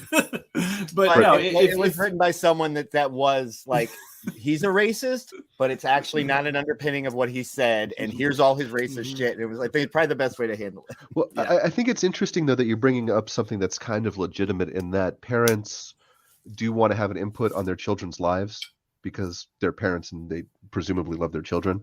And so it's understandable that they want to have an input on their child's education, because education is so important, especially in this economy, where our economy is basically centered around how educated you are as a worker. But at the same time, you're right, Contraband, when you say that education really should be more in the hands of educators than it is, because the people who are making decisions are often elected or appointed by people who aren't educators. And we see that with the CRT thing. We see that with the mass protests about teaching American history.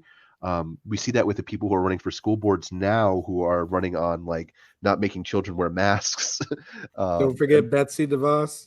Betsy DeVos, who was the Secretary of Education for 4 years, who was trying to dismantle the public education system, whose brother runs the biggest mercenary firm in the world, and who made her fortune by exporting American jobs in auto manufacturing. If I'm not mistaken, student debt. Yeah. And I'm not mistaken, I think they also got a lot of money from Amway. Yeah, probably. Weren't they also helping like spy on Democratic candidates as well through like the Palantir thing? Yeah, they called it Palantir. Yeah, that was an issue in 2021 that I didn't have on my list, but yeah, so Peter Thiel runs a firm called Palantir that Connor just brought up, that is basically a private surveillance firm that was in fact paid to spy on various political candidates. Mm-hmm. And now he's supporting JD Vance for Senate. If they're listening right now, I don't care. I put my thoughts on Twitter. You don't have to spy on me. Put your money elsewhere. Oh, I'm on my phone with my friend a lot, and he lives in California, and I'll say the NSA trigger words to get your phone call monitored. And I'll say, like, now that the NSA is listening, how's that recipe for brownies doing? You want some And shrimp fried rice with your Yeah. NSA?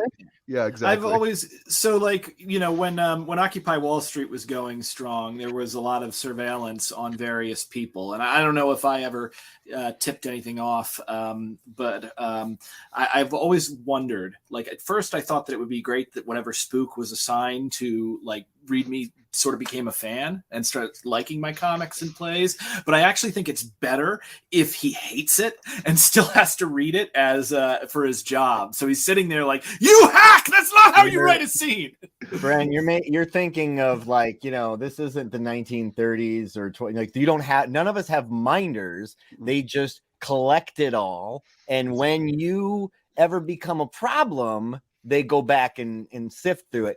And I'll tell you, as someone who's been a civil libertarian, extremist for a long time, there's nothing that'll bring you home to like, oh, this is an abstract fear of a tangible thing that I don't want, whatever. And now that I'm like a journalist and thinking about like I'm going at like state attorney generals and real hard and stuff like that. And at what point you just think about how easily the state can, mess with you if you're doing things like that. And I don't even worry about surveillance as much as like weird ways they can suppress you. That actually that discussion about surveillance, as funny as it was, did lead me into something that I wanted to discuss with you guys. Because 2021 was also the 20th anniversary of September 11th. It was the 20th anniversary of the global war on terror, which is still kind of going on, but it was also the year that the Afghan war ended. And I was wondering what you guys' thoughts were. I'll share mine at the end about I want to interrupt Bobby because that's heavy and it's awesome and it's long. I want to do something fun before we do 9/11. Okay. I got a surprise for you guys. I think that's the first time that the words so fun and 9/11 have been in the same sentence in a while. So I went and looked up everybody's first tweets of the year. Oh, nice. So it's a nice collection, actually. And I didn't count anything that was a reply or, just like a retweet. So it's like Mustache Bob, you called out these failed GOP senators are rejecting democracy for a failed reality host, Donald Trump. Quote tweeting, Republican senators say they'll vote on January 6th to reject electors from certain states. Let me ask you what time that was.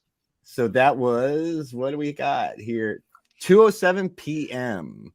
Okay, I was sober. Okay. I would have been sober. I'm just trying to see.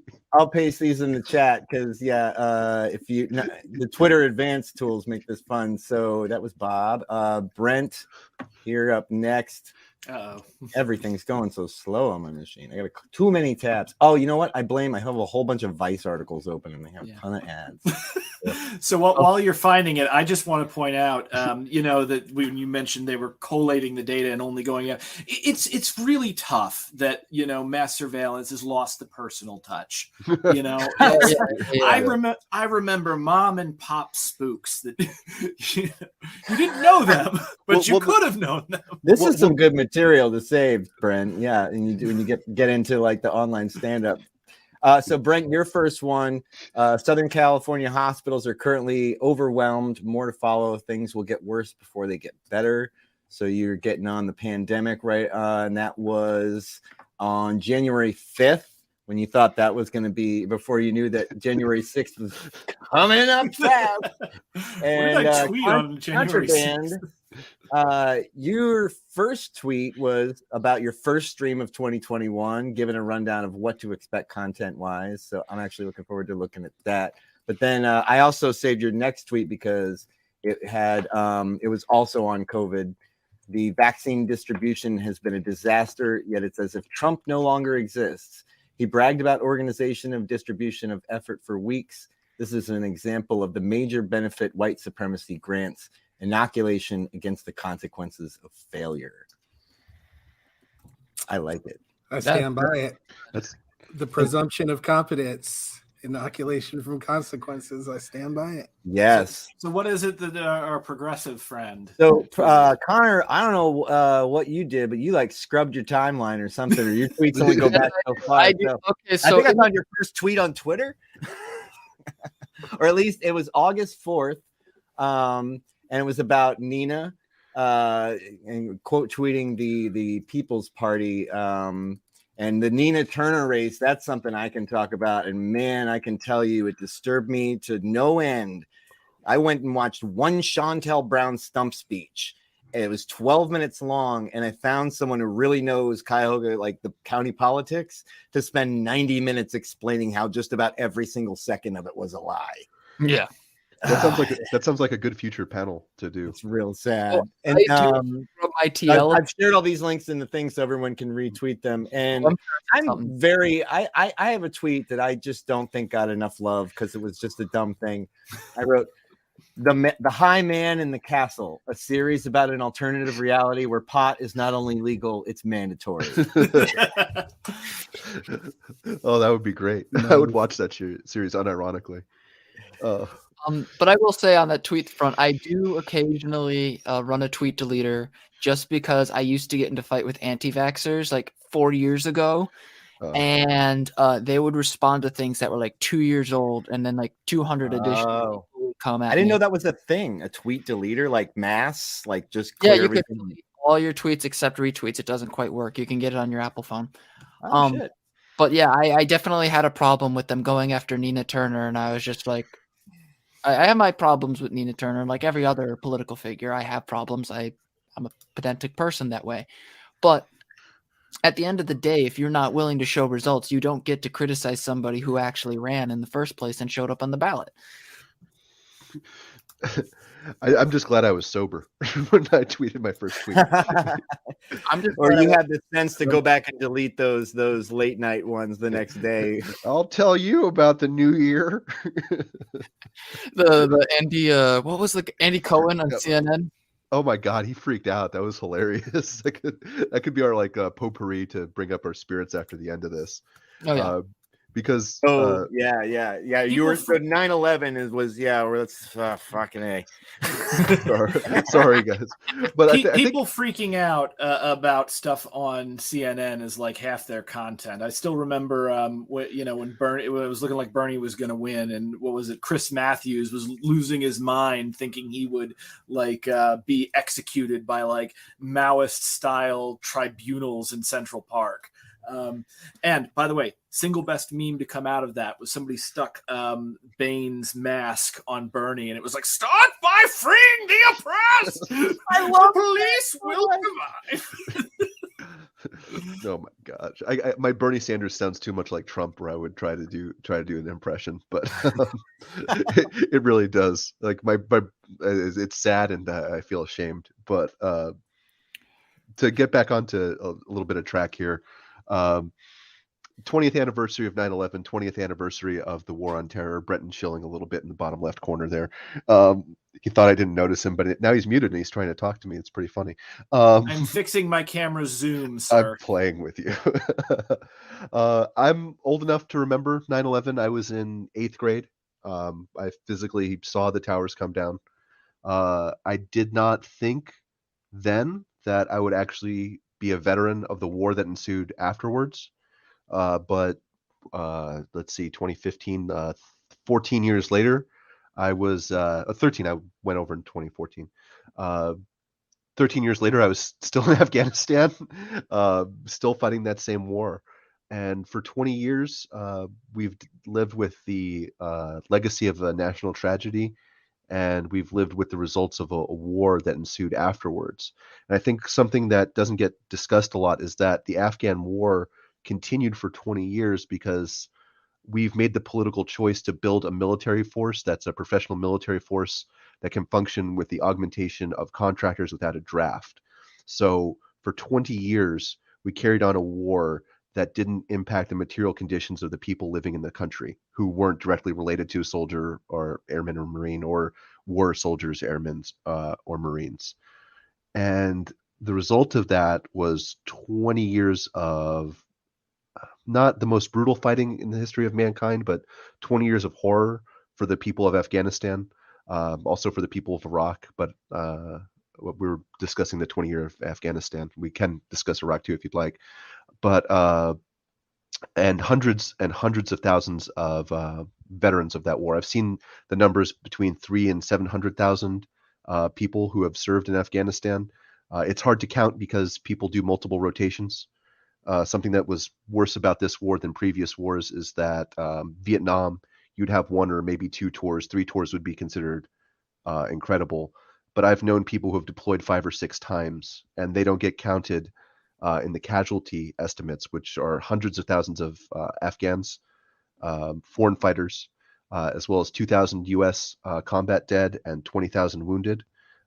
Tens of thousands more have taken their own lives after serving in Afghanistan because of the horror that they witnessed. Tens of thousands more are scarred for life. But we finally ended the war in 2021, and I feel that the response to this was very disturbing for me. I know I'm monologuing a bit, and I'll let you guys get in a second. But something that occurred to me in the aftermath of the U.S.'s withdrawal from Afghanistan was that the American people, and especially our political class, did not appreciate the reality on the ground in Afghanistan. The Afghan National Army was supposed to have 300,000 combat-capable soldiers. In reality, most of those regiments only marched on paper, meaning that their commanders would collect pay and supplies for soldiers that didn't exist, lining their own pockets. Often they would work for opium distributors, and the central government had very little authority or ability to project power despite having it on paper. The result of that was that the Afghan government collapsed remarkably quickly, faster than the government of South Vietnam collapsed after we left that war, certainly faster than anybody expected it to. But what disturbed me about the aftermath of that is that I've started to see people have stabbed in the back myths, by which I mean people are talking that like the liberal political class or the media stabbed soldiers in the back, and we could have won if we had unleashed more violence on the Afghan people, which is not true. I'll discuss that in detail in a moment. But the other thing that I saw, it reminded me of a movie called Downfall. Has everybody seen this film? Downfall. It's a That's great the film. Nazi, the meme where Hitler reacts to. Yeah. Yeah, I've seen the meme. I haven't seen the movie. Movie's great. There's a chilling scene in that film where the Berlin is falling, and the commandant of the defense of Berlin talks to one of the officers in charge and says, like, okay, Berlin's collapsing around us, guys. Time to pack it in and surrender to the Soviets. And the guy says, we'll never repeat the humiliation of 1918. Never. And the end of the Afghan war reminded me of that a lot, because I feel that we stayed so long, and that a lot of people are so angry about how it ended because they feel it's a repeat of the humiliation of the Vietnam War. And I worry that that's going to seep into the cultural consciousness in the next war, and that we're going to stay even longer in another brutal asymmetric conflict. But those are my initial thoughts on it. I'll let you guys jump in, whoever wants to have a little bit of thoughts on the 20th anniversary of 9/11 and the end of the Afghan war. I'll just add a few things. Firstly, I think it's important to note that most Americans did not serve in Afghanistan. Most Americans do not really see the relationship that we had with Afghanistan, and still do in a way, in the human way that people on the ground like you, Bobby, like my cousin Tom did, who really saw the bloody reality of it. It's to a lot of Americans, it's an abstract thing on the wall. It's the news. It only comes up when there's been a bombing or an attack or something like the withdrawal. So I think any consideration of what happened in Afghanistan and what our government was doing has to consider the fact that a lot of Americans who are looking at this have a blind spot. It's an abstraction to them until it humiliates what they think is the national character. And I think that's kind of playing into that backstabbing myth that you're talking about. Yeah. So, Bobby, you and I did a stream on, of all things, Cobra Kai, which is a wonderful series. By the way, 4th season is the best one yet. But like we were talking about, like the flashbacks to when Kreese was in Vietnam, and it just occurred to me that growing up as a red-blooded American male, I was, raised to see Vietnam as a disaster for the United States. That this country was able to bring in communism. And like, since then, I brought up American Johnson and Luna Oy. They live in Vietnam. And the fact of the matter is that multiple times as I've gotten older and, you know, gotten out into the world and realized how things really are, as opposed to how they are presented in American schools and in American culture, you know, like I was joking on the stream, like, oh, well, Kreese was clearly the bad guy there being tortured by heroes, you know? But like, you know, in a sense, like, just if you want to see the example of how a government that actually values its citizens functions in a crisis, you have a perfect example in Vietnam, where, you know, people think it's a small country. They have 1/3 the population of the United States. For the original, like, wild type COVID, you know, they lost only 35 people to it. No COVID deaths beyond 35 and only a couple thousand. When Delta hit, and now that Omicron is hitting, and I went to just look this up, they are currently at 36,266, which may sound large. But then you look at the United States right now, we are up to 861,000 dead. And honestly, with Omicron, with how quickly it spreads, we're going to probably see well past 1 million before this thing is over. And the thing is that if you looked at Vietnam, what they were able to do, because they were a socialist government, is they were actually able, they didn't have to do this Sophie's choice between, do you save the economy or do you save your citizens? The United States chose neither. They chose to tank the economy and to kill all of our citizens. Whereas with Vietnam, not only were they able to keep their people safe and act contrary to profit, their economy grew all 4 quarters. This is this really illustrates and why I'm so ardently anti-capitalist. Capitalist governments and institutions, even when they have the physical capability of taking important life-saving policy, they cannot do it because the economy and the politics are directly tied to economic growth and not just, but perpetually growing economic growth. So all of the things that they could have done, they were disincentivized from having to do. And thus these institutions can never respond to a problem that cannot be solved by making a bunch of money for someone. So I think it's really, really key that, like, if we didn't have Vietnam, if the United States had one and imposed capitalism on that nation, you know, we would not have this shining example of what a socialist model, however flawed it is, can actually do at today's day and age. And as like the world moves closer to war, possibly nuclear war, or towards more likely, you know, peak oil and global war and, like, you know, global devastation caused by climate change, we desperately have to look to extreme solutions to solve our problems, because the time frame is just too short and our institutions are not set up to handle this. Okay, we'll definitely discuss COVID in a moment, but did anyone else have anything about Afghanistan or 9/11? I think BZ. Oh, I'm sorry, I jumped real quick. He's got a call in a second. But I just want to say, like, 9/11. For me, I ask people a lot of times, like, what's your 9/11? You know, how was your 9/11? I guess is the weird way. I don't think I've ever put it, but because it's fascinating to me. Someone, like, you know, you say you went through 9/11 in 8th grade, and then you're in school, and then you're there for the first wave of, like, what's our myth about why this happened. And for me, I was like 22. I was alone in a house, just watching it and absorbing it, and that's the genesis of my political consciousness. Like, 9/11 is a very profound subject for me because I was just there, like, I don't know anything that's going on. And then I started, you know, from self-discovery found, you know, Noam Chomsky and Howard Zinn and Gore Vidal, and the idea of authority became real central to me. I mean, initially I started thinking, like, well, I guess I should be a Democrat because, geez, George Bush is awful and these Republicans are all for it. But then ultimately, like, my compass just centered around authority, and it wasn't for like another maybe decade or 5-6 years that I met an anarchist and realized that didn't just mean no one's in charge, let's break shit.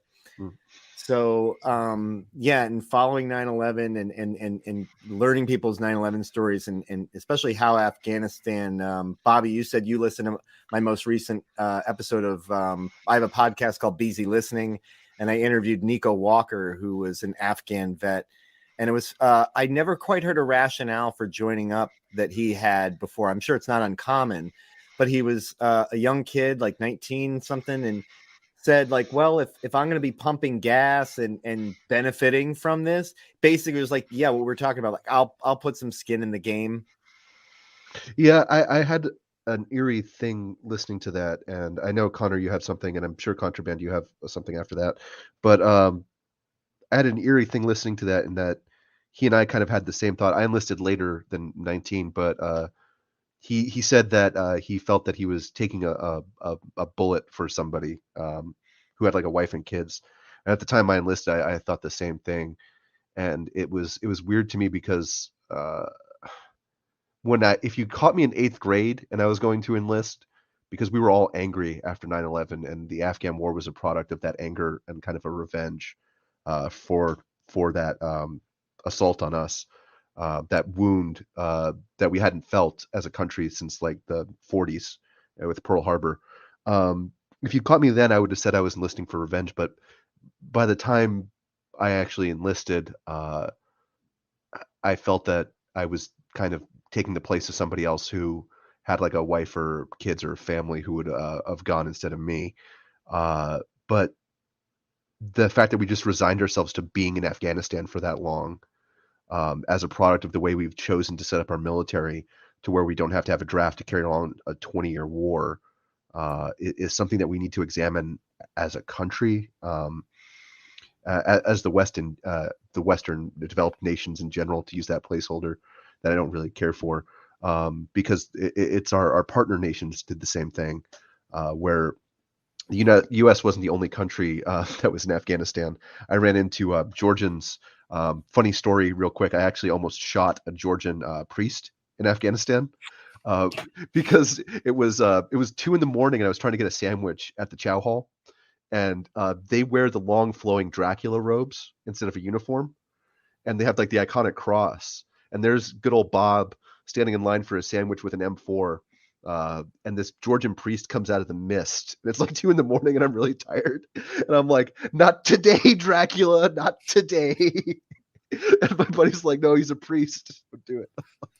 But we had Georgians, Czechs, Mongolians, which was holy crap, Ugandan contractors, local Afghans, Estonians, and a whole cornucopia, Italians. You got an international brigade situation. Yeah, well, it was the International Security Assistance Force. I actually have an ISAF patch still and a NATO medal from going, and it's something that we have to address, though, that we had a 20-year war that didn't impact people's material conditions, and people stopped caring. Mm-hmm. Like, if you ask somebody in like 2016, 2017, they would not really care about what was going on in Afghanistan.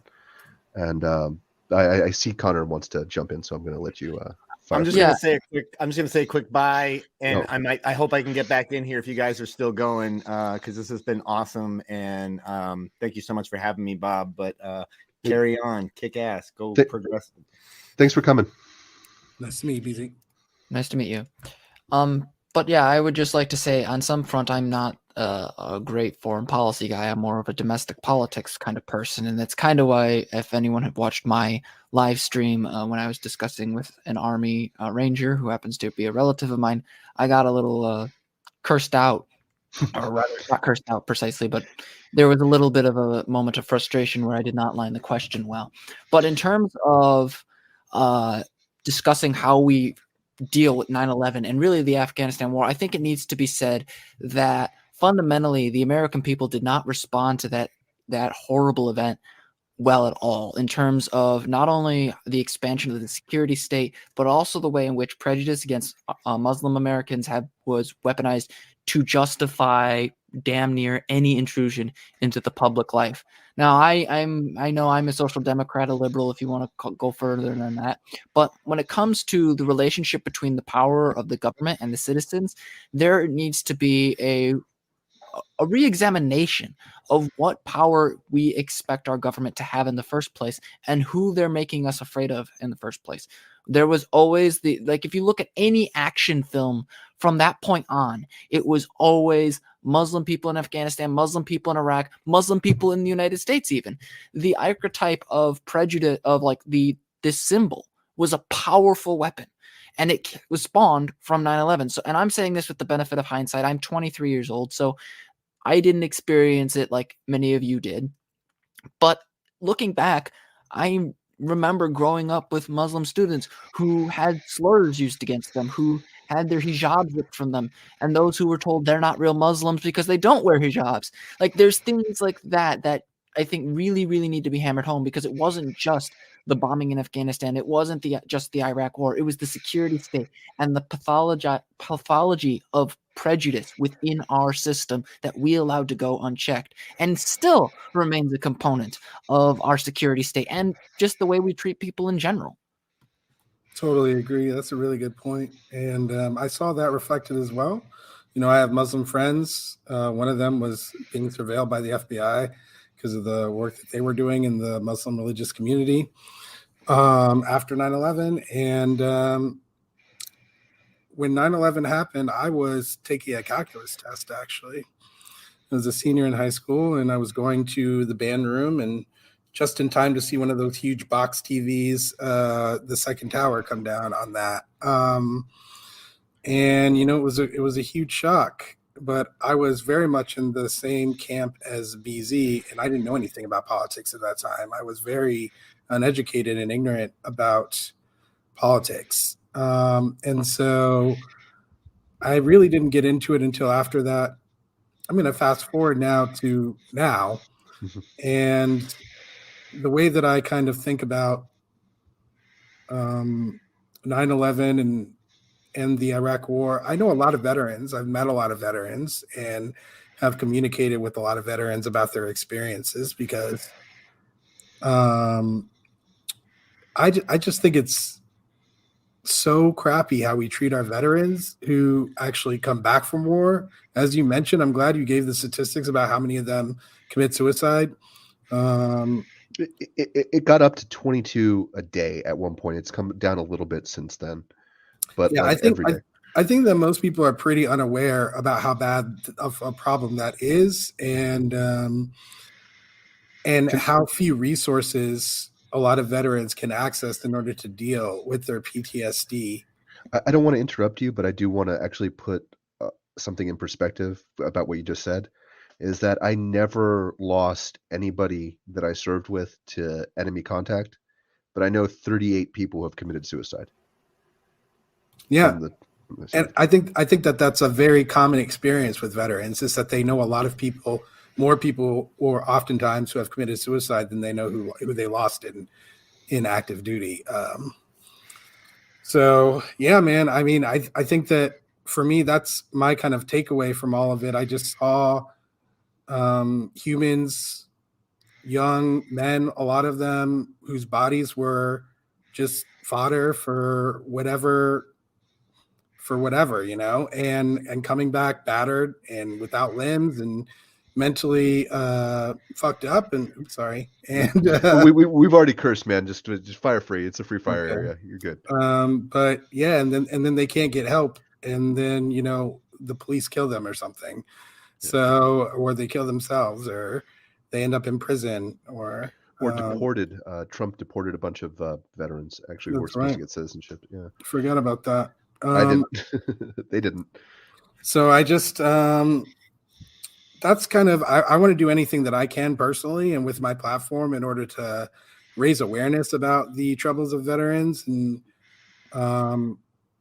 in terms of like 9/11 as an event, or ending the Afghan war as an event, I mean, the war needed to be ended. Obviously, it was going nowhere. We knew that for a long time. We were wasting lives and other resources. So I think it was a good thing that it ended. I think that there was no way we were going to get out of there smoothly, and that no matter what happened, no matter how we exited, there was going to be severe consequences for Afghanistan after that. So I'm glad that we did it, and I'm glad that we got as many people out as we did. I think there's still people over there, right? Yeah. I don't think that we. Go ahead.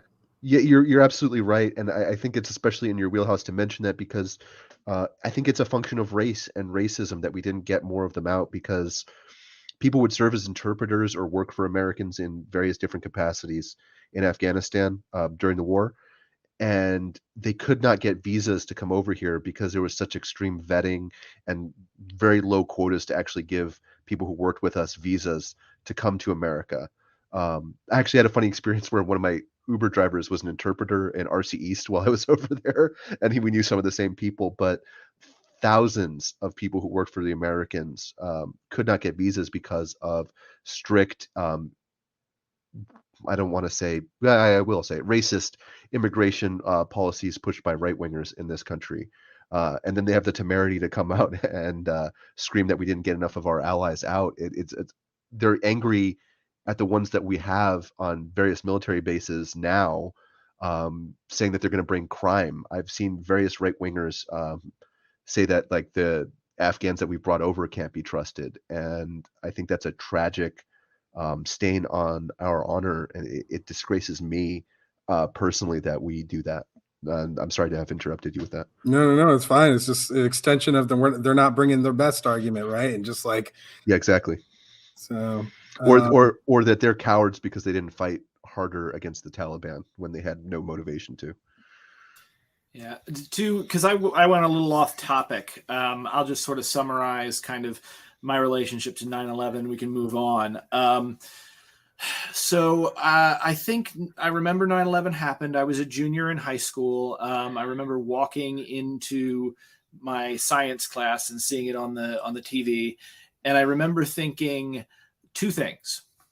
Because we didn't know who did it at this point. So I remember thinking, oh man, our civil liberties are gone. Like they are going to come down on that really hard. And I was 100% right.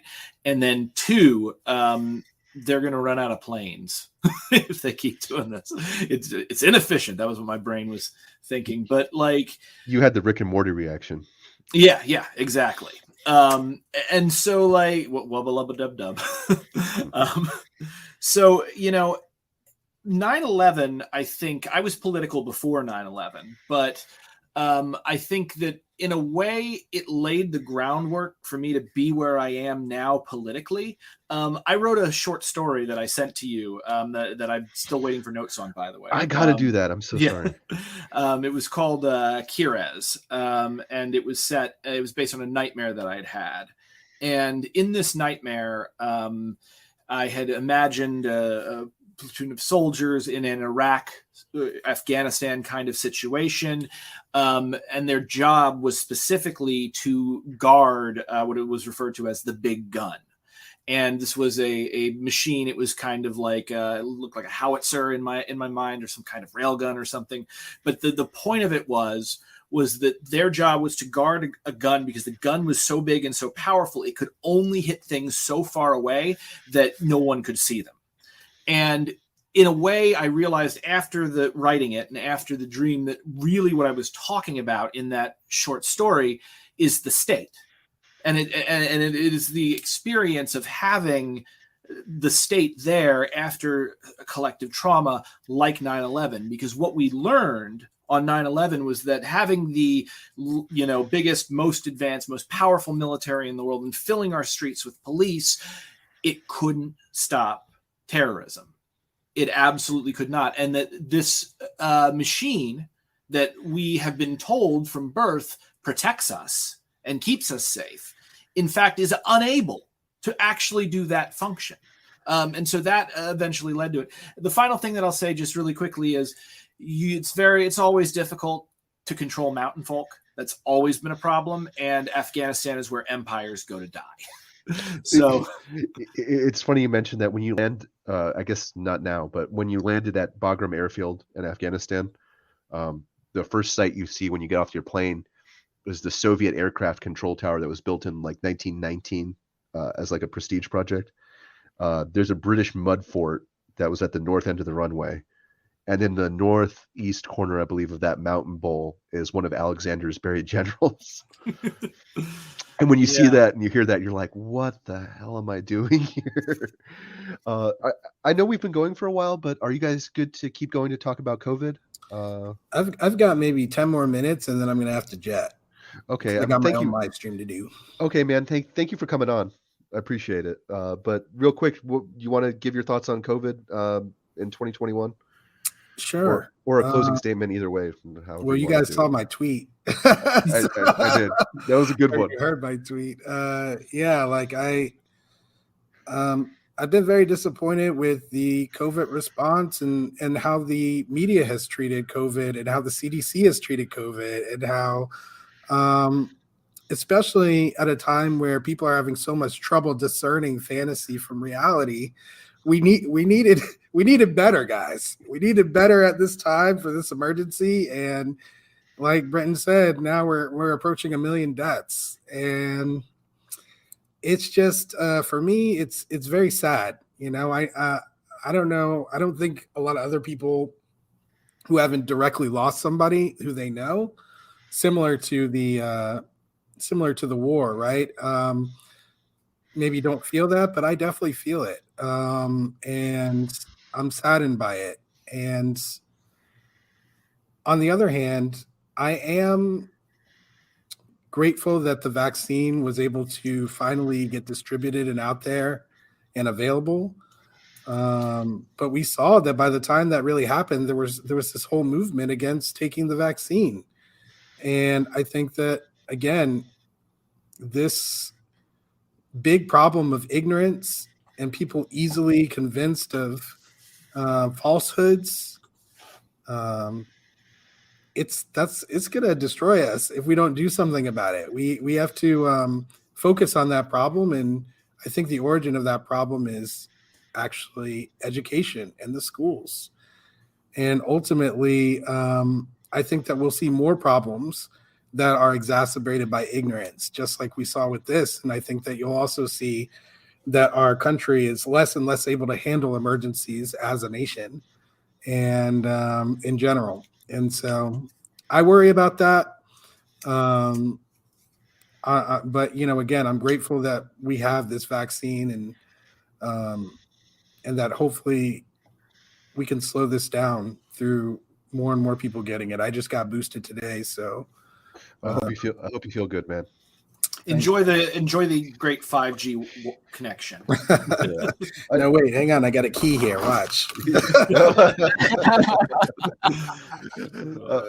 But I know you have to go soon, but I did actually want to thank you for something. I mentioned it before we started, but I just wanted to say it on stream. When I was on your show, you actually stumped me about my position on confronting people about problematic racist attitudes that they might have who were close to me. And ever since, I'm going to upload it because I just noticed it was in my render queue instead of actually uploading because I'm a boomer and I don't know how to push buttons. So I apologize, guys. But you actually stumped me in a way that made me reconsider my position and made me think. So I wanted to actually thank you for that explicitly because you're doing really good work, man. Thank you so much, Bob. I appreciate that, man. And that's exactly what I'm trying to do. You know, I hope you guys will check out my content at the Contraband Wagon. We're doing something that other people are not doing, which is we're not having debates, we're having conversations. And these conversations have been extremely valuable for everyone who's attended them, people who agree with me about race and people who don't agree with me about race. So I would love for people to tune in and check it out. Bob, thank you so much for inviting me to be a part of this panel. I really enjoyed meeting you guys and talking with you and hearing your perspectives. And I hope to see you again. Yeah, thanks a lot, man. You have a great day. All right, take care, y'all. Stay healthy. You too, man. So down to 3. Are you guys good to keep going on COVID? I know I don't want to take up too much of y'all's time. I could go for another 30 minutes or so. Okay, Yeah. you're good. I can go as long as you guys want to. I am fasting at the moment to get rid of COVID cookies. So I'm literally starving, but I've gotten to the point where I'm not hungry. So as long as I don't get pulled away for a bathroom break, we're good. I made bucatini. You could have some if you were in Florida. Yeah, I want to second what ContraPoint said, and our Contraband said. ContraPoints is a completely different person who looks nothing like Contraband. Um, Too many he's- contra names. I hope he's laughing. But Down, down, up, up, left, right, B, A, B, start. yeah, but Contra, very good Contra code. But yeah, we do have a problematic movement in this country with vaccine misinformation. We had measles kind of return over the last few years. We had prominent celebrities start endorsing anti-vax movements, and now we have like a political party that's politicized wearing masks and taking vaccines, which is just really problematic, especially during a pandemic. And the other thing that it's contributed to is the further atomization of our society, because people have been isolated essentially for 2 years, unable to like go out and enjoy the few remaining benefits of American consumer society, which has produced like a very malignant rage kind of in a lot of people, especially down here in the South. And I'm wondering if you guys' experiences were the same. I'd actually like to jump in on that because I have, as I mentioned earlier in the podcast, been at the throats of anti-vaxxers for quite some time, even before COVID was around. Do it. I was Yes. fundamentally, I have got to say, the anti-vax movement is the product of scam artists and people who are willing to engage in what I like to call the exploitation of human cruelty. And by that, I mean they are perfectly willing to take the fact that a lot of parents are scared for the safety of their kids. They don't necessarily have to have a reason to be scared. They just want to protect their kids. That's intrinsic to them. But in many cases, when they're scared for their kids, they will ignore all the harm their decisions have on other people. And this is particularly true when it comes to measles, mumps, and rubella, the attack that occurred through Andrew Wakefield on that. When Andrew Wakefield falsified his study, and it is confirmed falsified, so he can sue me if he likes when I say that, falsified his study saying that vaccines cause autism, you had a lot of parents who were suddenly convinced that it was okay for their children to be infected with measles as opposed to their kids being autistic.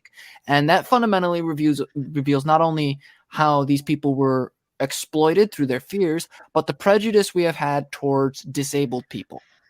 And it's disgusting, but it's also a problem that grew and has, in my opinion, if continued to affect the way we think about vaccines and the COVID response. You've probably heard this 1,000 times. Well, all the people who are dying from COVID have comorbidities.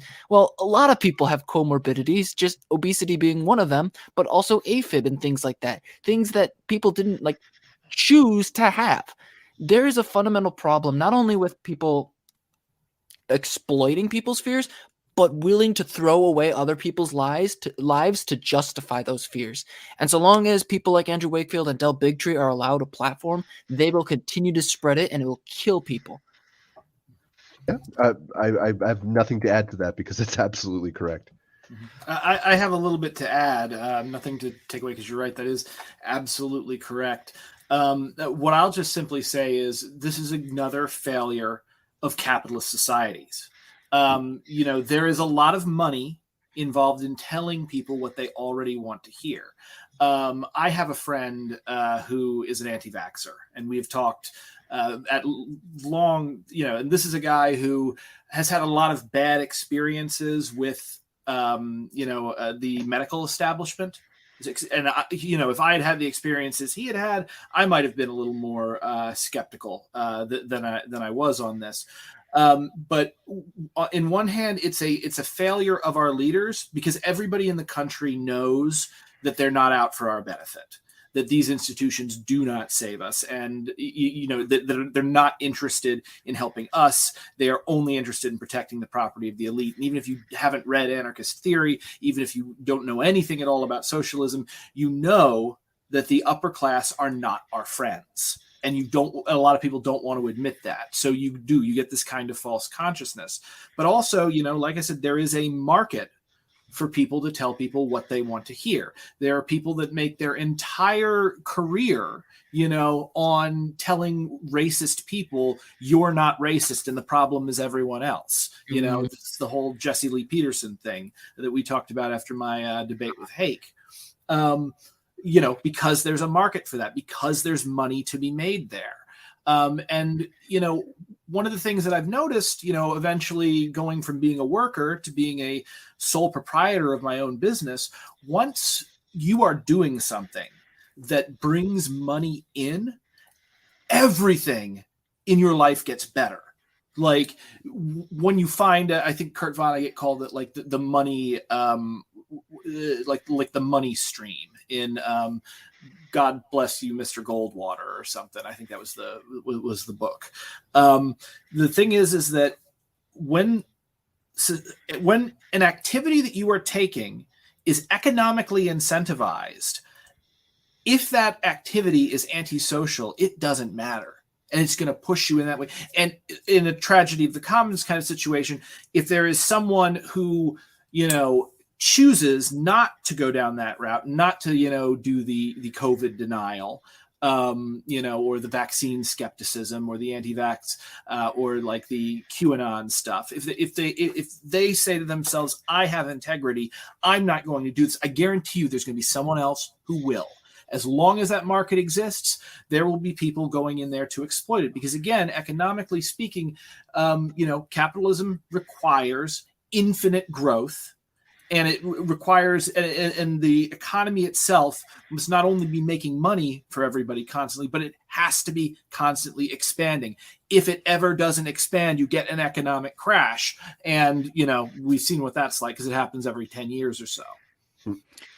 And I would just like to additionally add, because I didn't bring it up, but I would also like to point out that fundamentally we also have to be wary about how we respond to them. Like I wrote an article when I was still at the Lorien, the college newspaper, when I was in my bachelor's, basically advocating for the mandating of vaccines even before COVID was a thing. It was because of the MMR issue and measles. And I at the time, I still stand by the article. I stand by the fact that vaccine mandates are constitutional, despite what people are going to be saying about the recent Supreme Court ruling. But that also how you apply those mandates is important. Recently, there was a bill that was proposed in the Illinois state legislature that was going to make people who are not vaccinated that go to the hospital pay out of pocket for their treatment. And I oppose it on the grounds that fundamentally this bill did not distinguish between people who do not have access to vaccination because of lack of transportation, which fundamentally affects African Americans more than white Americans like myself, versus somebody who actively refuses. And one of the things that we need to be careful of is playing into the hands of anti-vaxxers who don't actually care about ending the inequality or inequity or the lack of access that African Americans and other minorities deal with in our country, and use it as a way to say, hey, see the people who support vaccine mandates, the people who love vaccines, they are racist. There can be a discussion about the lack of access and distrust towards vaccines among groups of people without playing into anti-vaxxers. And I think people who support mandates like myself need to consider that whenever we deal with these kinds of issues. Otherwise, we're just going to keep playing in the hands of these conspiracy theorists, and we're going to have a mutation that renders the vaccine that we currently have completely useless. I'd just like to add that it's absurd that the United States is GDP-wise the wealthiest country on the planet, and we don't have public health care, and that our healthcare system is so ineptly organized and so poorly run that it could not adequately respond to the shock of a pandemic. We did not have enough hospital beds. We still don't have enough hospital beds because it wasn't profitable. Yeah. We didn't ICUs are currently 90, 100% across the country. We didn't have stockpiles of ventilators or gear or PPE in the country because it's not profitable to do that. And this just demonstrates that certain things are better done as public services than they are as private industries. And healthcare is a primary one of those industries. What I worry about going forward is that it's been 2 years and that we have a very short attention span and a very short amount of patience in this country. And I worry that we're just going to normalize 1 or 2 million people every year dying of COVID going forward, because it feels like in the media coverage that we're seeing now, it's just normal. This is the new normal of just people dying in mass of COVID. which is not something that we all want to live with.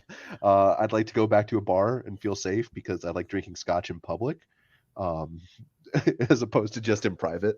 But it's not something that we can allow the media to normalize. And learning this lesson about public health care and public stockpiles is something that we can't afford to let pass us by. This could be a whole stream just on our response to COVID, but this is a year in review and we've been going for 2 hours, and I appreciate you guys' time. So I'm going to segue us into some final statements. What is your assessment of 2021 and what can we do positive to go forward? Unless, I'm sorry, Brenton, you had something there. Yeah, there was just something I wanted to play off of at the end of that. So first off, I think one of the issues that we have here with the COVID response is, the monkey sphere. Human brains are, because we are evolutionarily designed to live in small groups and bands. We cannot, even the smartest people cannot identify more than 150 individuals. And if you meet more than 150 people, like this happens like with rock stars, you will start to forget people that you remembered because there's just not enough space in that brain to remember more people than that. So it's 100 to 150 people.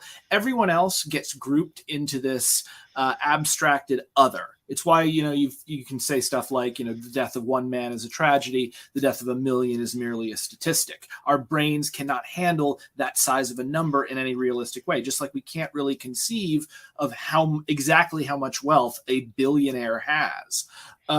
So I think that's one of the big problems. The other big problem, I think, with regard to,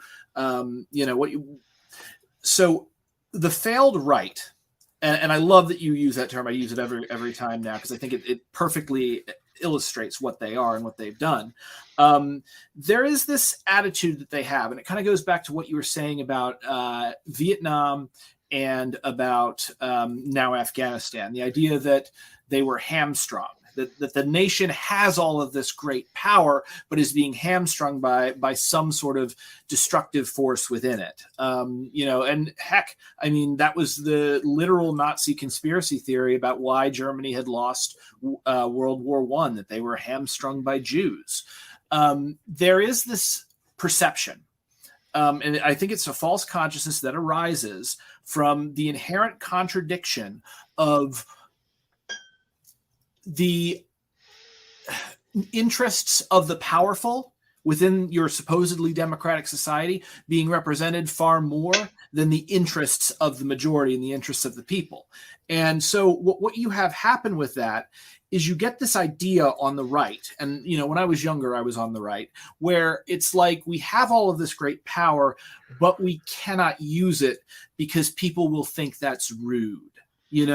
And so Donald Trump comes in and says, I'm going to make America great again. What he was communicating to people was the gloves are coming off. I am going to give you the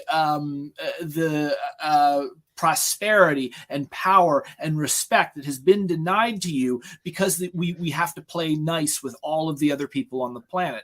And you saw what happened because that it doesn't actually work. We don't have the ability to do what the right thinks that we have to do. The gloves have already come off and the foot has been on the gas pedal of our economy and it's already pushed to the floor for decades. It never leaves that position. So when that happens, the false consciousness needs another way to guide the problem away from what it actually is, the diagnosis. And so you get the conspiracy, you get the Jews, control, I don't know, whatever crazy conspiracy that they happen to have. I'm not going to say it on, I'm not going to Please don't. I had somebody when I was like 8 Uh-huh. tell me one of those conspiracies about Disney. Because I was going to Disney World, and I was like, "Who are the Jews?" That's well done. I didn't know. I legitimately didn't. The point is that like a famous quote is that anti-Semitism is socialism for fools, and furthermore, QAnon That's socialism for fools. It's the false consciousness that cannot be pointed by either mainstream party at the actual people screwing us, which is the wealthy, the powerful, the elite. And instead it gets moved on to scapegoats and imaginary conspiracies. And thus, instead of someone realizing, oh, you know what, Jeff Bezos is abusing people across the nation so that he can take a pleasure trip to space where I can't even feed my kid, it must be a conspiracy. They latch onto this. And of course, the people at the top have every incentive to pay people like Tucker Carlson, like Ben Shapiro, the billionaires paying millionaires to tell the average person that that the fault is not theirs, but in fact is either the enemy political party or a internal conspiracy or some sort of outsider. It's absolutely disgusting and unconscionable, but unfortunately, it's very persuasive because these people control virtually all the news and information that we are ever granted access to. Connor, did you have anything? Because I've got a closing statement kind of after that. I will just keep this brief since I've already went on one rant today. Rant away, man. Go ahead. As far as I'm concerned, when it comes to the way in which we talk about people and power, I think fundamentally you've got to convince people that the government and the people in institutions of power have the burden of proof on them whenever they make a proposal, not the other way around. You don't have to be an expert to ask a question. You don't have to have a bachelor's degree or a master's degree or a PhD in political science or a bachelor's in history like me. You don't have to write 55 pages of things to understand that, hey, I can't feed my kid or something along those lines. Or, hey, the IEP doesn't apply to the private school and the public school is getting half the funding that it needs. You have a right to demand answers from your politicians. If it means going into a Zoom meeting for your city council session and saying, hey, I'm on the segment. I like to know why the heck my emails haven't come back for the 13,000th time. Or, hey, Representative so-and-so, I sent you this email. This was your response, and I'm going to read it in front of everybody. Don't be afraid to be a little rude to people in power because they're there because you allow them to be. And if you want to, and if you really want to, replace them. Take their seat for yourself if you have to. That's a great statement, man. Hell yeah, comrade. What I wanted to point out is that we didn't cover the space billionaires, and I'm kicking myself now, but I will say this real quick, that it was actually a very positive thing for me that everybody was really upset about the space billionaires going on pleasure cruises into orbit on the backs of thousands of underpaid workers. So that was a positive thing. In the end, I think 2021 was a year that showed us that we on the left are still in the planting phase. We're in the sowing phase of building a movement, and that 2022 should be the year that we do that. I think it also showed us that the soil is ripe in this country for us to actually sow our ideas. Whether you be like a sockdem like me and Connor, who are the filthy statists, so now outnumber you, Brenton. So you're going down, old man.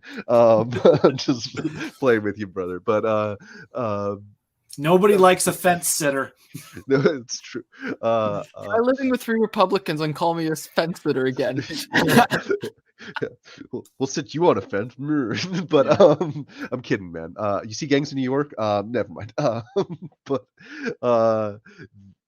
the 2021 also showed us that the soil is ripe for us to actually sow our ideas, and that this country is crying out for change, and that we can't allow the alternative to left ideology, which is the failed right wing, which is a term that Brenton has to pay me 5 cents every time he uses, to take hold, because they are not a valid solution to our problems. It's an escrow. It's an great. I kind of write it off on my taxes, but the soil is ripe for us to actually plant our ideas. And when we plant our ideas and we let them come to fruition, we make great progress. If you look at 1900 or 1921 to 2021, we didn't have Social Security, Medicare, highway systems. or any kind of alternative to just brutal capitalism. In that 100 years, we've made progress. We can continue to make progress, and we will continue to make progress because the alternative is barbarism.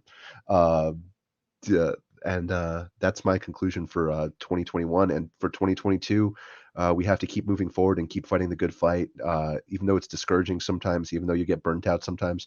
Take some time for yourself if you have to, but then get back into the fight, because this is not something that we can afford to lose, not only for ourselves, but for future generations and for the great march of history moving forward. And yes, I actually did just get to say the great march of history moving forward. And no, I don't regret it. Yes, I am a jerk. So I will say, sort of on this note, on the March of History note, I'm not entirely convinced that progress exists or that it's a thing. I think it's a result of power within the society. The idea that if we had, been conquered by a nation of bird worshippers, the people who were born into that nation would look at their history and then at where they were now, and they'd say, look at all the progress we've made. We are worshiping so many more birds than there used to be. So, in a way, I think that because it is you can't be anywhere without a point to judge yourself from. And since every point is I in the center, the question then becomes like, is the world getting better from your perspective, or is it getting worse from your perspective?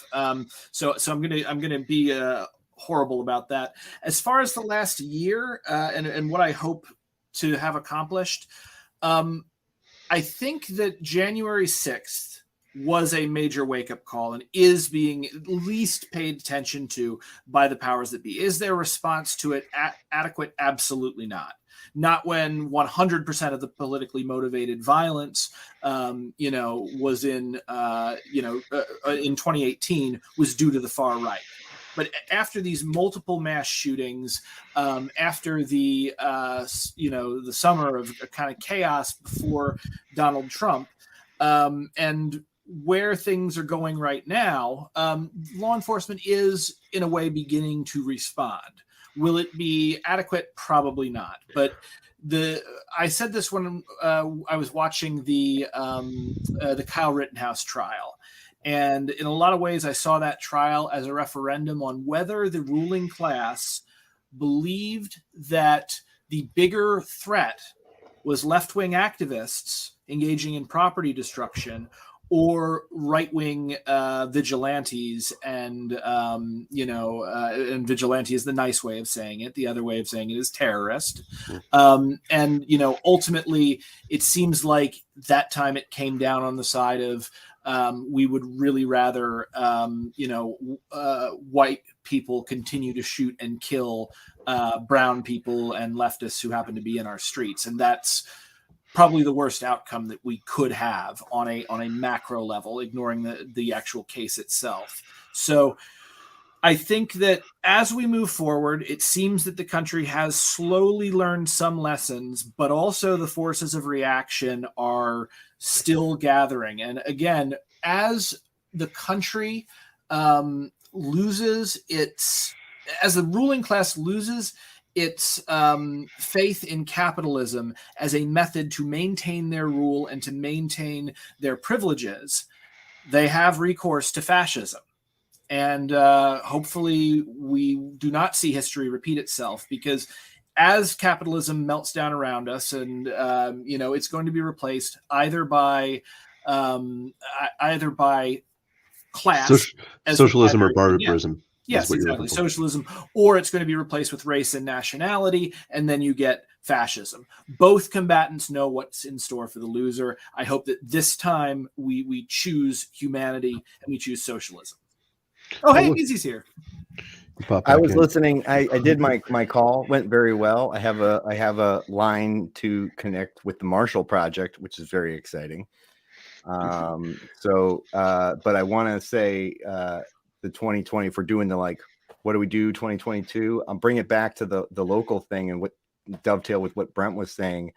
We are moving towards barbarism and the collapse And if you're someone who's listened to the podcast, It Could Happen Here, then you know what is going to save you is not a stockpile of weapons. It will be life skills and community. And if you want to find the community of like-minded people in your town right now, know who they are, they know you. Probably a good thing to do in case stuff's falling apart, but also probably thing to do to keep things from falling apart. So that's a good one. Connor, did you get your closing statement in? I think you did, right? I gave a general statement, but I'd just like to add one final thing, and then we can move on this. I would just like to remind people, particularly my age, that your influence, your ability to create change has always been there. You just have to find a starting point from which you want to base your activism. Whether that's electoral politics, direct action, or just getting involved in your local politics and helping people out, or just informing people like BZ over here. Fundamentally, what you want to do, what you want to fix is up to you. And no matter how much somebody on the TV or somebody like myself wants to tell you what you should do, you need to look at your personal conditions and the conditions of the people around you and wonder what matters to you. Do you want to continue to live in a world where your concerns are muddied, flooded with nonsense and unanswered? Or do you want to actually act and find something that you care about that can actually make change? And to be the lib in the room, I would say to my younger generation friends, please vote. Please vote. Oh, I'm not against voting, but I know. It's the debate. And if anyone is like, where do I start or anything, I cannot tell you. One of the best things you could do, like if you're like, I don't know what to do or going to my meeting, just go watch your city council meetings. Particularly, you can skip all the, go to the live streams of them. And I say this as someone who had to research and watch watch city council meetings. Like I found a Netflix series with 7 seasons I needed to binge. And but I was luckily able to scrub through them and just go and listen to what people bring to your public comment. Find the time once a week to do that. Whereas you, like you said, maybe I don't care who you listen to. If you're a Destiny fan, if you're a Vouch fan, if you're a Tucker Carlson fan, turn them off one night a week. Go watch your city council archives and listen to your neighbors. That's my advice. And touch grass. Before you, Brent, the only people who ever used that phrase to me actually were Chantel Brown supporters who thought that I was being ridiculous in how I was like meticulously covering the lies in her stump speech. Like, really? You do realize the only reason I have this story is because I went out, I touched grass, and I watched her, and then I scrutinized what she said. Yep. Before, literally go touch grass. Bury your head in your lawn. I believe it's been hashtag not medical advice, but I believe it's been proven that being in nature actually makes us happier. Like just breathing that stuff in. Yeah. Before 2016, the only people that told me to touch grass were filthy hippies trying to sell me supplements. But I want to thank everybody for coming on here. I know Contraband's not here, but I want to thank Progressive American. I thank BZ Douglas and Brenton Langle. Y'all are friends of the show. If you come on the Mustache Mafia show enough, we do a making ceremony where you take an oath, you prick your finger, and you burn a picture of Ronald Reagan. It's great. I'm down. Yeah, I want to conclude though by saying that we are still in the sowing phase. That going forward in 2022, it's not going to be any easier than 2021 was. But again, it's a fight that we can't afford to lose. And the advice that you get on shows like this that are trying to get you actually out into the world to do things and to make the world a better place is always superior to the sad, angry right wing or the artificial products that are produced by mass media. And I want to thank everybody for listening to this. I know it's been like 2.5 hours and Connor got here like super early. So I'm going to thank him so much for his time. Thank you, BZ, and thank you, Brenton, for coming on. Thank you again, Contraband. This has been a very long edition of the Mustache Mafia podcast, and I hope everybody enjoyed it. And we're gonna end on that note. Thank you, everybody, and good night. Night.